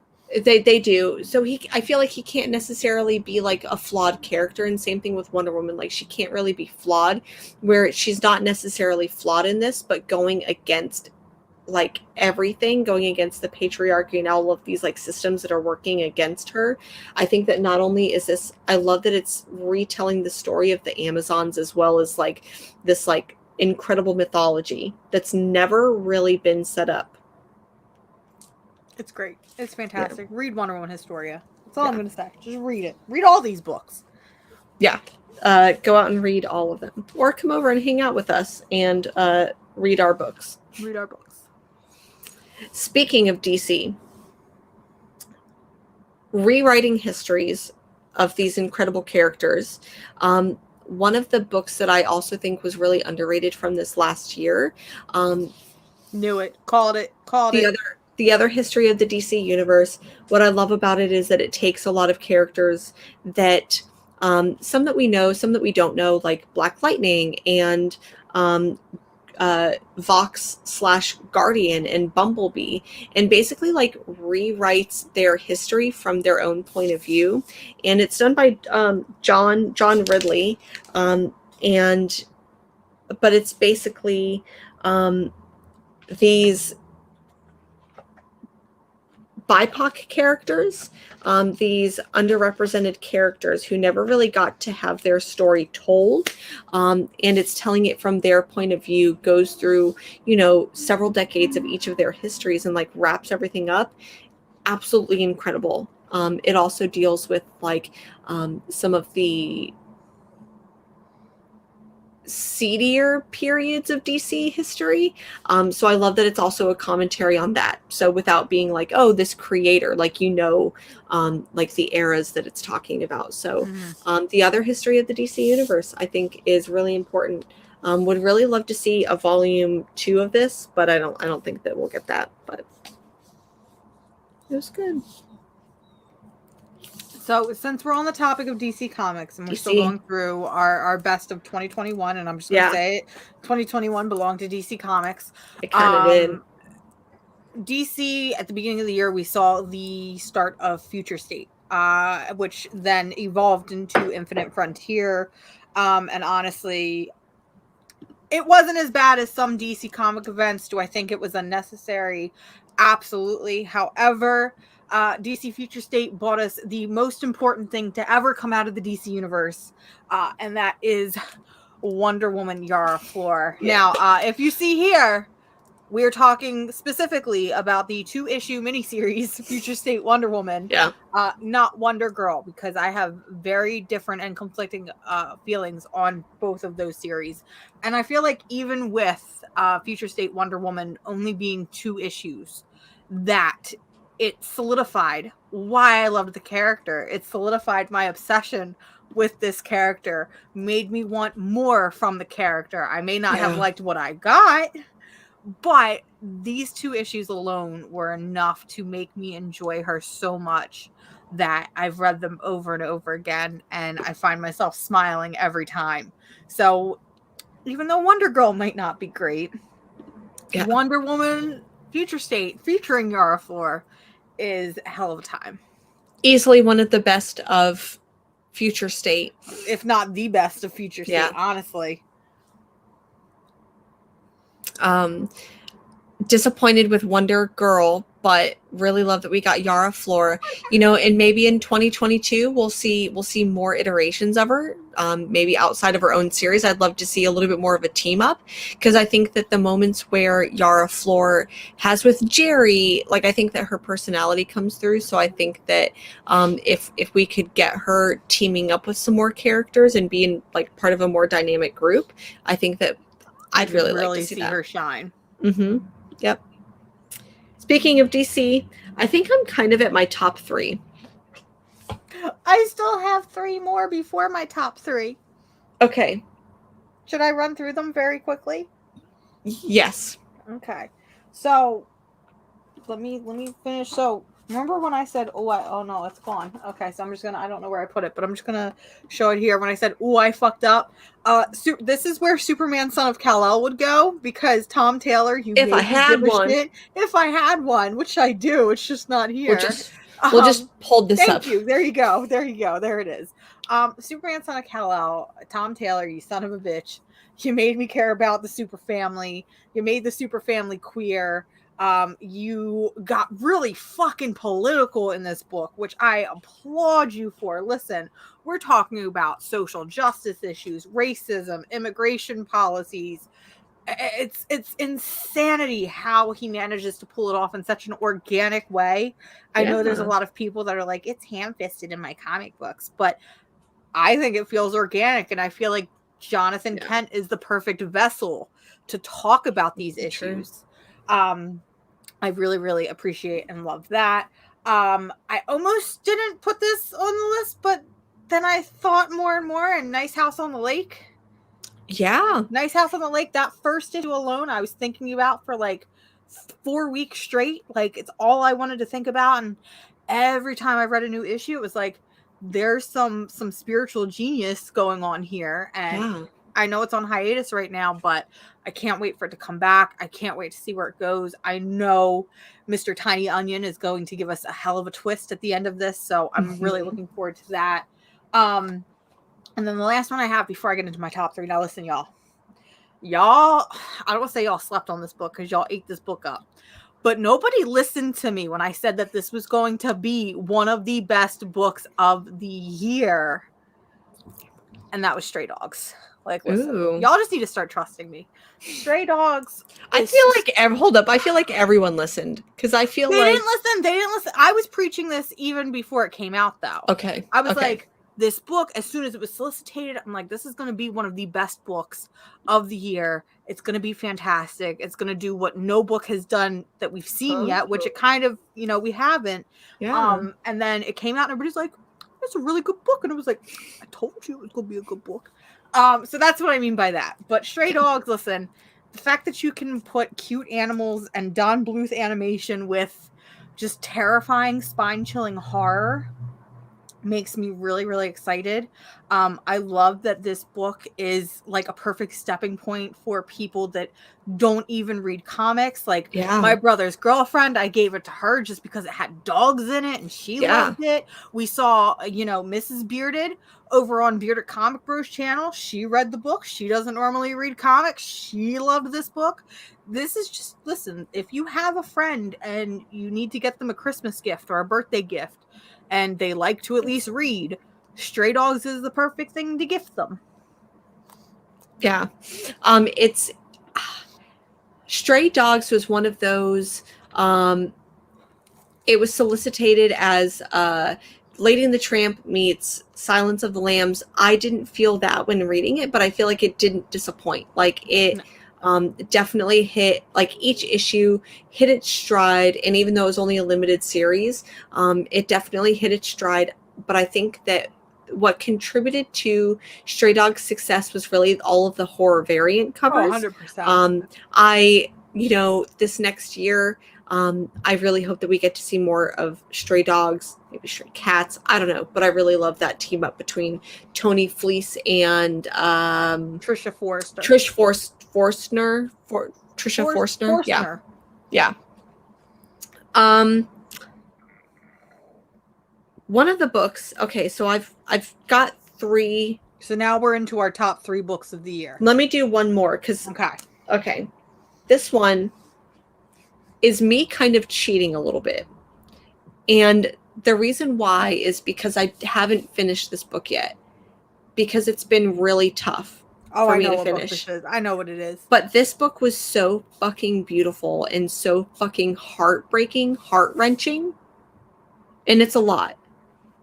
But Monsters. Yep, called it. By Barry Windsor Smith. This book also does that thing where it's like, it isn't about it, but it's also having this comment on like race and identity in the 60s and is a metaphor for like the Hulk because it was supposed to be a Hulk story that never got done. But I really loved this book, but also hated it because it's so grimy and it's so disgusting that like the artwork makes me feel things even more maybe than the writing itself. But man, I picked that book up it's after emotional. You were praising it as highly as you were. Josue was praising it as highly. I was able to get it for a really great price on Black Friday. I have read a couple pages of it, and even a couple pages in, I'm feeling very similar. My goal this year, that is on my TBR list. I would love to be able to finish Monsters this year because I've heard nothing but good things about it. It's a lot. I keep, like, I got maybe, like, halfway through, and, like, I'd have to, like, take it, like, chunk at a time. Finally got about halfway through, put it down for a very long time, and I've recently been like just starting over from the beginning. It's that heartbreaking and that hard to chew, but eventually I'm going to finish this book. But even though I haven't finished this book, I still consider it part of my top 2021 books. It's a big boy. It's a big boy. It's a big dense boy. Yeah. Please read Monsters, y'all. All right. So we're in top 3 territory. Yeah. Do you want to go first, or do you want me to go first? I'll go because I've got this one right here. Okay. Beta Ray Bill. I knew it. Called it. So Daniel Warren Johnson, I think that Wonder Woman Dead Earth, even though similar but different, it's that art style. It's that art style that feels like a whole genre on its own. And the way that this book goes from pages that are just like action packed to just like spread, and with a character like Beta Ray Bill, I think that it would be really easy to try to like reinvent the wheel with Beta Ray Bill and be like, we're going to give Beta Ray Bill like a new backstory, and within a 4 or 5 issue miniseries, like do a whole new backstory and a whole new thing. This doesn't do that, and it gives us a really great story. I think that one of the reasons why this made my top list was because this one is so accessible for new readers. So I think that this would also be a really good book for like, my brother's girlfriend or someone who wants to get into some Marvel characters without having to read decades and decades and decades of a character. Just give them this, maybe give them a little bit of a primer on who Beta Ray Bill is if they don't already know, but I think that they would really enjoy this. Okay. So I have a Marvel book in my top 3, y'all. I have a Marvel book in my top 3. Ooh. And it's X-Men, isn't it? Close. Okay. Trial of Magneto. Magneto. I know it seems insane. I'm putting an event in my top 3. Yeah. 2021 was the year that I fell in love and became obsessed. That's the light word of putting it. Became obsessed with Wanda Maximoff. We had WandaVision. I immediately started reading Scott Robinson's run of Scarlet Witch. I found myself reading Children's Crusade. I read House of M and Trial of Magneto. You know, I picked up because I was like, I need the covers. I got to figure out what's going on. Yeah. I did not expect this book to hit me the way that it did. I expect this book to become essential reading for Scarlet Witch, where it's her rebirth and her reincarnation, and not reinventing the character, but giving her her redemption and getting to finally be the character that maybe she was born to be. Because it feels like, and maybe this is me just consuming so much Scarlet Witch content in a short amount of time, but it's felt like for years, ever since House of M, it's Wanda trying to find herself again, to love herself, to realize that she isn't just the 1 or 2 bad decisions she's made in her past. And now in 2022, I'm hoping that we can move forward. I'm hoping we can see a new Scarlet Witch series and see the character truly thrive and develop more than just her trauma. So I really, really love this book. I agree, and I think that was the story that Wanda deserved. There's moments in that series where like the big like kaiju monster comes up and it's a little bit weird. So there's like kind of weird moments, but I think that the whole arc of that story was just, it was beautifully done. I think that it also is not rewriting, but like redoing a lot of what happened with like House of M and Children's Crusade, and makes Wanda a lovable character. Like, I know we love Wanda, we love Scarlet Witch, but the rest of the Marvel universe may not feel that way. The rest of Mutantdom does not feel that way about her. So I think that what happens, I don't want to give away too much, but I think that what happens is great. I just want Wanda to, if Wanda can't be happy, then I can't be happy. Yeah, I agree. One of my next books is like a no-brainer. Is it Swamp Thing? This was the number 2. It's Swamp Thing. There it is. I know Jen's top 3. It's fine. 100%.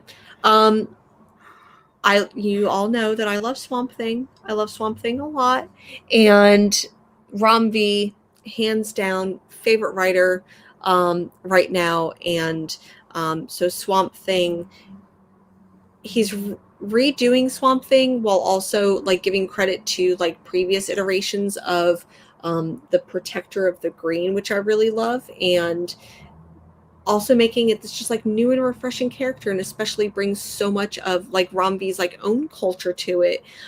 So please, if you can, pick up Swamp Thing because it's so good. It's so good. This also includes, so just so everyone knows, because this trade here not only collects the first 4 issues of Swamp Thing, but it also collects Swamp Thing from Future State too, which I really loved. I thought Future State Swamp Thing was one of my favorites. So maybe Mars will finally read Swamp Thing. Maybe you will finally read Swamp Thing. We will see. My second favorite book, my 1 and my 2 were very, very hard for me to decide on, if I'm being honest with you. They could almost be interchangeable. But for my second book, I decided to go with the Me You Love in the Dark. Again, I'm going to attempt to talk about a book without crying. I think 2021's theme with Mars's favorite book is just books that make her cry. Did it make me cry? Did it delve into trauma? Did it traumatize me? This is a book that I did not expect to love. It was kind of one of those books where it's like, oh, it's an Image number 1. I got to pick it up. Yeah. I for sure was like, okay, it's Scotty Young. It's probably going to be an overrated title. It's a cute little like goth girl who paints. Cute little goth girl. It's going to be overrated. I personally wasn't a huge fan of Middle West, which is the same exact creative team. And this book started off as She Boinked the Monster. It's a monster fucking book. And I was already into it. I'm like, I would like supernatural romance. Give me 20 of these books. And then issue 4 hits. And issue 4 takes it from being a monster fuck book to a abusive, traumatic relationship. And as somebody who has experienced similar things, the way that it was handled, and the discussions that this book had, because I know there's a lot of people that are like, well, it went from 0 to 100. And I'm like, I don't think you understand when you're in a relationship like that, it's 0 to 100 and it's night and day that something can change and something can snap. And that's what we had. I love this book. I feel like I'm going to read this probably every single year, and just traumatize myself every year. It's fine. I love this book. I love this book a whole lot. I think that The Me You Love in the Dark is also a good example of a book that you could, that's like really one of those, like, it's a graphic novel. So like the story that it tells is incredible, and it's going to be one of those books that maybe not necessarily like someone like Greg, Bearded Comic Bro's wife, that I'd be like, please read this, but I think that it would be good for someone who, once again, trying to get into comic books. Like, what are some new comic books that I'd recommend? The Me You Love in the Dark would definitely be that, for sure. 100%. My number one book. Do I even need to say it? I don't. Freaks, no, it's Cult of Dracula, isn't it? It is Cult of Dracula. No, you've secretly been reading it, and you fell in love with it, and you're obsessed with those it. Covers, You're the one that demanded for it to get a sequel. Yeah. So it was those gosh darn covers that were so good. No, my favorite book. I don't have, so it hasn't been collected yet. The collected version of it comes out in 2 weeks, I believe, or a week and a half now at this point. But as you all know, it's The Many Deaths of Layla Starr. I don't have it in. I think I have it right here, but I'm not going to go through the stack. But anyways, The Many Deaths of Layla Starr, hands down, favorite book. I read the first issue, and I already called it. I'm like, this book is going to be my favorite she didn't book get of this through year. issue 1, and she already decided it was her book of the year. I was like, I love this. It follows this woman who is this like personification of death. She ends up losing her job, and the reason why is because someone will invent a cure for mortality. Someone will invent a way for mortality. So she ends up losing her job, and it's very heavy on like Hindu mythology, which I really appreciate because I don't think that we get a lot of comic books from that perspective. So she goes down to Earth, and when she gets into Earth, she ends up in a body of someone and immediately, spoiler alert, dies. She tries to go and kill this person who is going to get this cure for mortality, but it's a young kid. She can't kill the baby. She ends up dying. But it's this beautiful, she walks through life, and even though she is this personification of death, she ends up like learning the meaning of life. And it was really about the friends we made along the way. And it was just so heartwarming and heartfelt. And there's an issue that is told from the perspective of a cigarette, and the cigarette gains consciousness because it was smoked by her. Fucking incredible. Ram V just blew it out of the park. The Many Deaths of Layla Starr, hands down my favorite book of the year. It was so poetic. I feel like I can't follow that up with my book of the year. My book of the year just seems so. Well, I feel like a lot of times, you really know anyways, most of my reviews are like, I like Big Green Monster Man. I like Swamp Thing. It real good. So anyways, what do you have for yours? 2021 book of the year. I know I was saying that, The Me You Love in the Dark was kind of flipping back and forth with this one, but at the end of the day, when I really think about it, this from the first issue was book of the year for me. And that is Tom Taylor and Bruno Redondo's run on Nightwing. I know it technically is an ongoing, but starting at issue 78, which is when the creative team took over. John, I only read issue 1. It's one of those ones where I was like, I like it, but I'm gonna trade weight it. But I will be picking up the trade. Love me. No, I do. I'm gonna pick it up and trade. It's fine. It's fine. Okay. Things, space, time, money. Nightwing. Nightwing. Nightwing was always one of my favorite characters as a kid. Definitely one of my first crushes, even before I was into comic books. I was in love with him and obsessed with him from the moment I saw him on Teen Titans. I knew I needed to be in love with Dick Grayson. But it feels like Dick Grayson is one of those characters that, while he's a fan favorite, he doesn't get the writing maybe that he should. Yeah. And especially within the past couple years, he has been treated very poorly. The New 52 we saw, he was wearing red. Why is he wearing red? Then we saw him get shot and he got amnesia and he became Rick Grayson, which Tom King, why? I don't know, but I don't think it was him. I think he was held hostage and told to make him Rick Grayson. So he's going to get a pass there. But Tom Taylor and Bruno Redondo bought Nightwing what he needed to be. The character that we all wanted him to be and knew that he was. We finally got to see that. He was for the people. He was for his family. He was lighthearted. He was funny. He got a dog. Bitewing. He got a fucking dog. The dog is the star of this whole run, okay? It connected him and grounded him with Barbara Gordon again after being away from her for so long, because it really felt like after the New 52 we saw him lose a lot of these relationships, but we get to see him connect with Red Hood.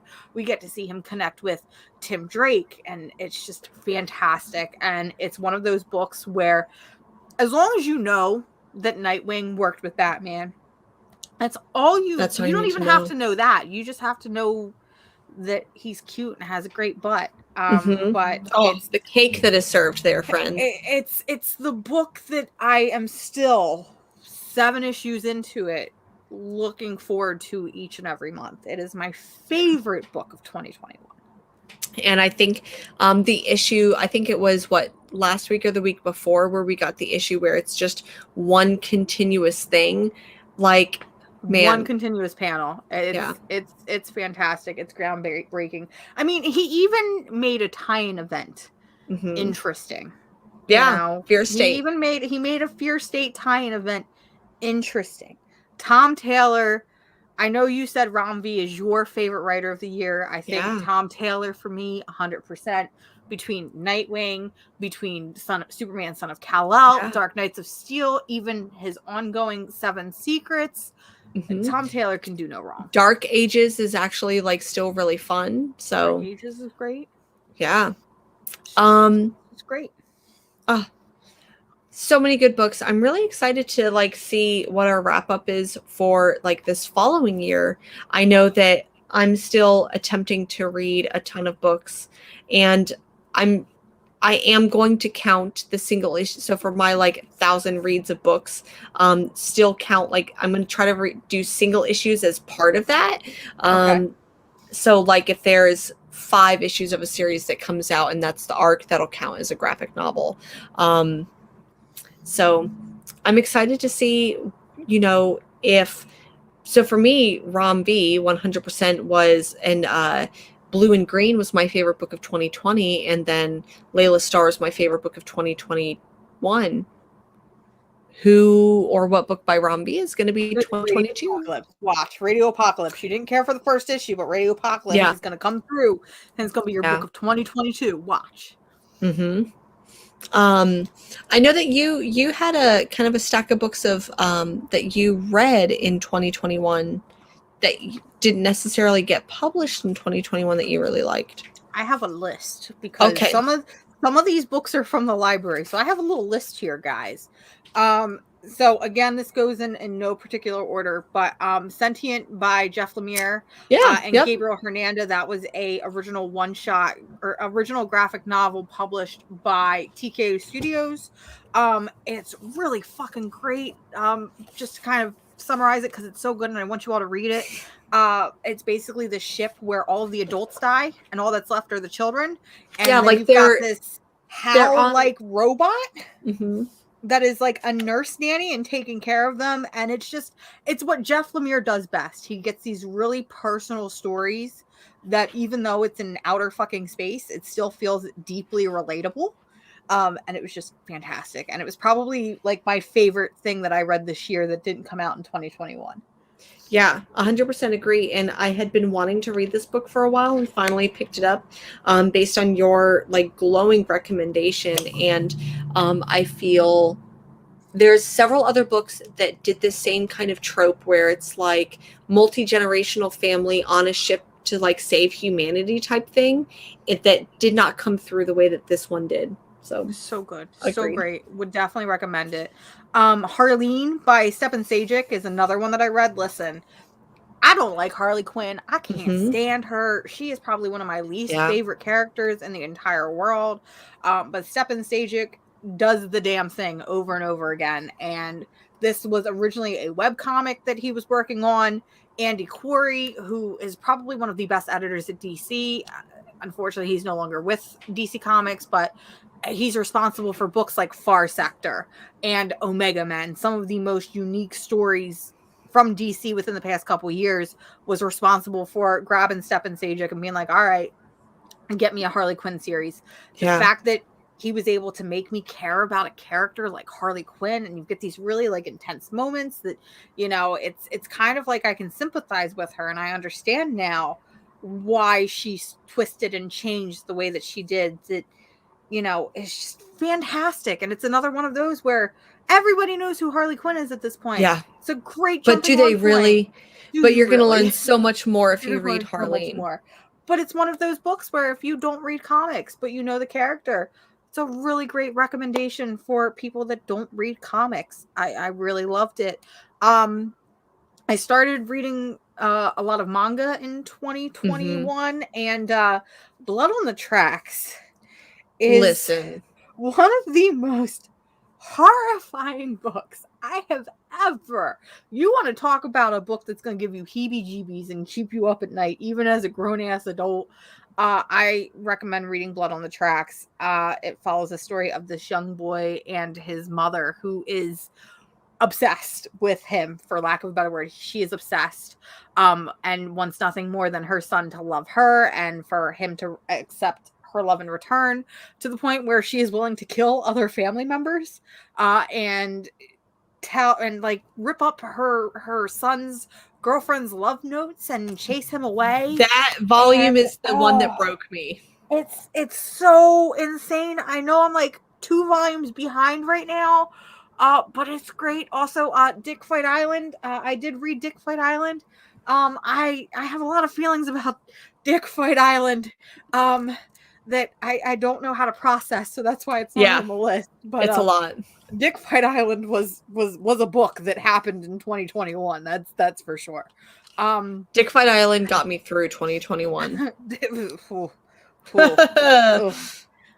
Cosmonites was a really, really great book by Hannah Templar. It radiates queer energy and is my type of book. Listen, it is queer buff ladies in space liberating other possibly queer ladies, and it is just a damn good book. You want a great standalone series, read Cosmonites. Hannah Templar, I believe, is currently working on volume 2, and hopefully that comes out this year so I can put it on my best of 2022.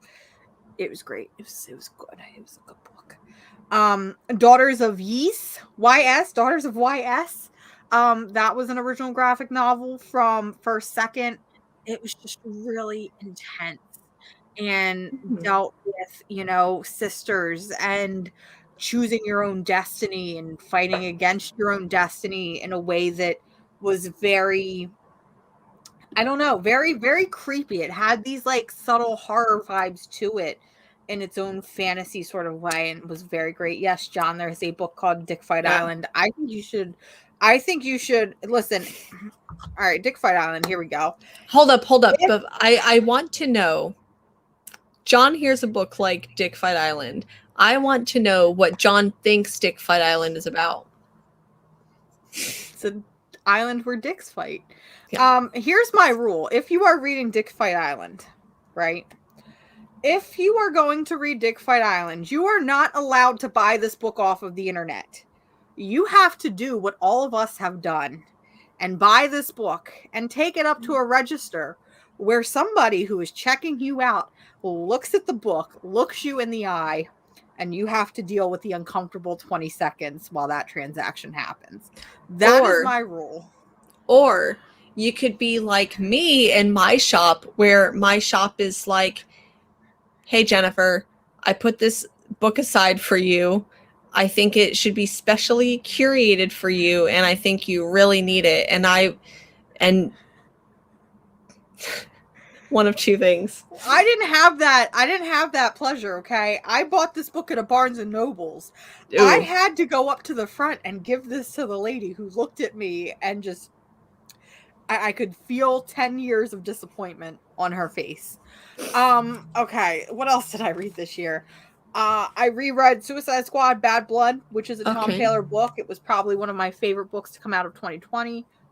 Still stand. It's probably one of the best Suicide Squad books you will ever read. It's full of queer characters, full of it's just good. It's Tom Taylor and it's Bruno Redondo. So if you're reading Nightwing right now, it's the same creative team, and also there's a dog in that. So you should read Suicide Squad by Tom Taylor, a book that we both read this year. And this is a book that I hated it when I read it. I fucking hated it, and then I kept thinking about it.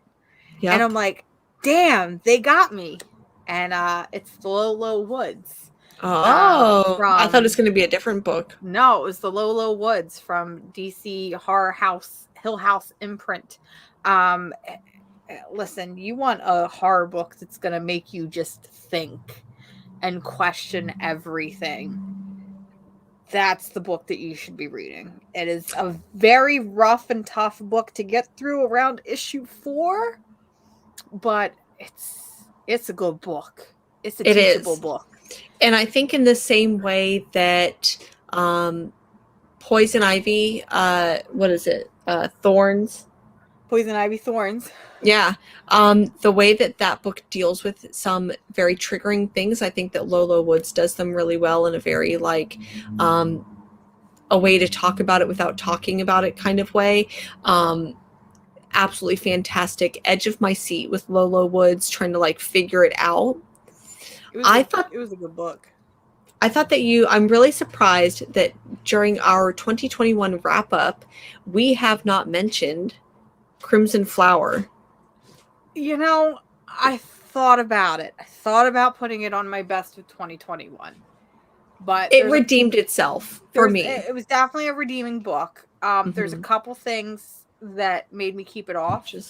The first one is the finale. I feel like that finale wasn't as satisfying as maybe the rest of the book.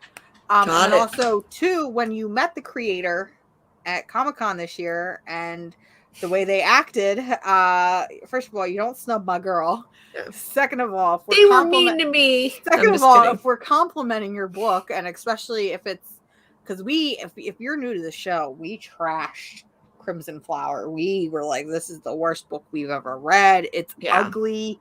I don't want to look at it. And then we kept thinking about it, and we picked up issue 2, and we're like, damn, this is a good book. I'm surprised it wasn't on your top of 2021. Yeah. It was a really good book, y'all. Yeah. It was a good book. I would definitely recommend it. But the last book I have, in terms of favorite things I read in 2021 that didn't necessarily come out in 2021, is a Scout comic book. And it eats what feeds it. It eats what feeds it. Listen, I love gothic horror monster romance stuff. All right, that might just be my brand. Yeah, and that's exactly what I got from It Eats What Feeds It. It was great. I read it in one sitting. I think my only complaint with that book is I wish it was more than 3 issues. Yeah, because I wanted so much more. Yeah. Oh, that's so funny. I'm glad a Scout comic like made the list. It was so good. It was so good, man. If you need a good book, if you want a good for Halloween next year, read It Eats What Feeds It, because I can tell you right now, it's probably going to end up on my Halloween recommended reading list. Ooh. And I think the trade is relatively cheap. Like I think it does the $9.99. Yeah, I think it does the $9.99 trade. Yeah. Can I? Ooh. Is that it? Are we going to verify? No, that's not it. That's something else. It's gone. Okay. I don't know where it is. It's in there. Well, I know that we, talked a little. So those were all the books from 2021 that you read that didn't necessarily come out in 2020. They were new to me. Well, They that's were a lie new because to I you. reread Suicide Squad, but Yeah. relatively new to me in 2021. I'm curious what the chat has to say. If y'all have been following along, like if a lot of those books have been like hits for you, or if they weren't, or if you're they're immediately rushing out to pick up Dick Fight Yeah. Island. Dick Fight Island, apparently. It's funny, from what I've heard, Dick Fight Island was actually really, really popular. And I know that Robbie from Pop Culture Philosophers runs a shop, and he said that couldn't keep it in stock. I think it sold out at the distributor level for Yeah. a while. So, and that's a book I think that's going to have more volumes to it. So it might just be the best running book of the decade. Ooh. So can I tell you really quick? So one of the books that you recommended to me this last year was Girl from the Other Side. And here's the thing, is that I ended up picking up the first and the second. And then I saw that used, I could get 3, 5, and 6. And I'm like, okay, I'll pick up volume 4. I've got an anime store here. They didn't have it. Powell's didn't have it new or used. None of my local shops in the area have volume 4 of this book available. The only place that I've been able to find it is Amazon for double the price. Really? Mm-hmm. I'll just have to read it to you over FaceTime then. Yeah, please and thank you. I'll just read it to you because I think 5. So I have up to volume 8. It's, if you don't know, let's kind of recap because I know there's a lot of new people to the show and I feel like I've talked about this book a lot. Yeah. Girl from the Other Side is a manga. It's probably one of my favorite, if not my favorite manga of all time. It's what kind of got me back into manga, made me realize manga's more than just Dragon Ball Z and Naruto, because Girl from the Other Side is a gothic fairy tale, both in the way that it's written and illustrated. And it follows the story of a young girl who gets stuck on the outside of basically this plague where, if it touches you or if you come in contact with them, you turn into a demon or into a monster. And this demon, for lack of a better word, finds her in the middle of the woods. Teacher. But he finds her in the middle of the woods and he basically becomes her surrogate parent while trying to reconnect her with her own family. And it's this very cute but sometimes bittersweet tale of this father-daughter relationship, which, as we all know, is my damn trope. But it's just gorgeous. And now we're getting an animated movie, and it's so wonderful. And please read it, because I feel like it's if you can find it. If you can find it, because I feel like it was one of those books that was severely slept on. And then I think within the past year or so, it's starting to get more popular. Maybe with the movie announcement or whatever. It's just a fantastic book. So if you are even if you're not into manga, but you kind of like the idea of like this gothic fairy tale type book, I highly, highly, highly recommend picking it up because it's so good. Yeah, it really is. It's like Tim Burton meets Studio Ghibli. Yeah, a little bit. Manga is definitely, I feel like, the way that I'm reading. I'm going to attempt to read 1,000 graphic novels this year because manga are pretty relatively easy, relatively quick. Yeah. So definitely, if I can get a hold of issue 4, I may just skip 4 if I can't, because I've already got 3, 5, and 6, and then pick up 7 and 8 and just kind of read through. But so yeah, definitely looking forward to that.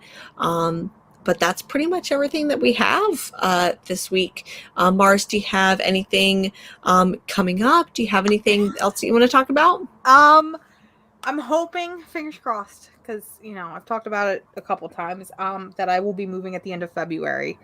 I am hoping to at least get one more video filmed in my cute little corner here before we move into the new place, because I will at that point have a whole room, half of a room dedicated to that comic girl and creating content, and I'm very excited for it. But this little corner that you see is where it all started, so I would like to kind of finish on that little, well, maybe not finish, but intermission on that little corner. So I'm hoping to do something there before the move, or, you know, before everything's packed up, because I think you'll start to see as the weeks go by. I plan on doing, you know, a final show hopefully before the move, and you're just gonna see it's gonna be empty, and everybody's gonna be like, "Are you Oh okay? goodness. Yeah. Are you?" It's all white walls. What happened? Are you home? Um, but we talked about it at the very beginning of the show. Tomorrow night, I am on Comic Gories with John's Comics with Kids on his Comic Gories channel. I am back defending my championship title. And hopefully I win, but hopefully I also don't, because then I can start packing up all of my single issues. But listen, I'm coming for blood. I'm coming to win. I'm coming to make deals. The thing about Comic vote for Gories, me. you have to sell your book. It could be, so like Comic Gories, you get a comic category. You have to come up with the book that, like, the cover fits that category. Here's the thing, you have to sell it to the audience. You really have to believe in your book so much that the audience believes you, right? So I think that that's the most important thing. So listen, come out, vote for your favorite girl. I'm no longer competing against your other favorite girl or additional favorite girl. You no longer have to choose against your comic aunts, okay? Just come vote for me. Just have a blast.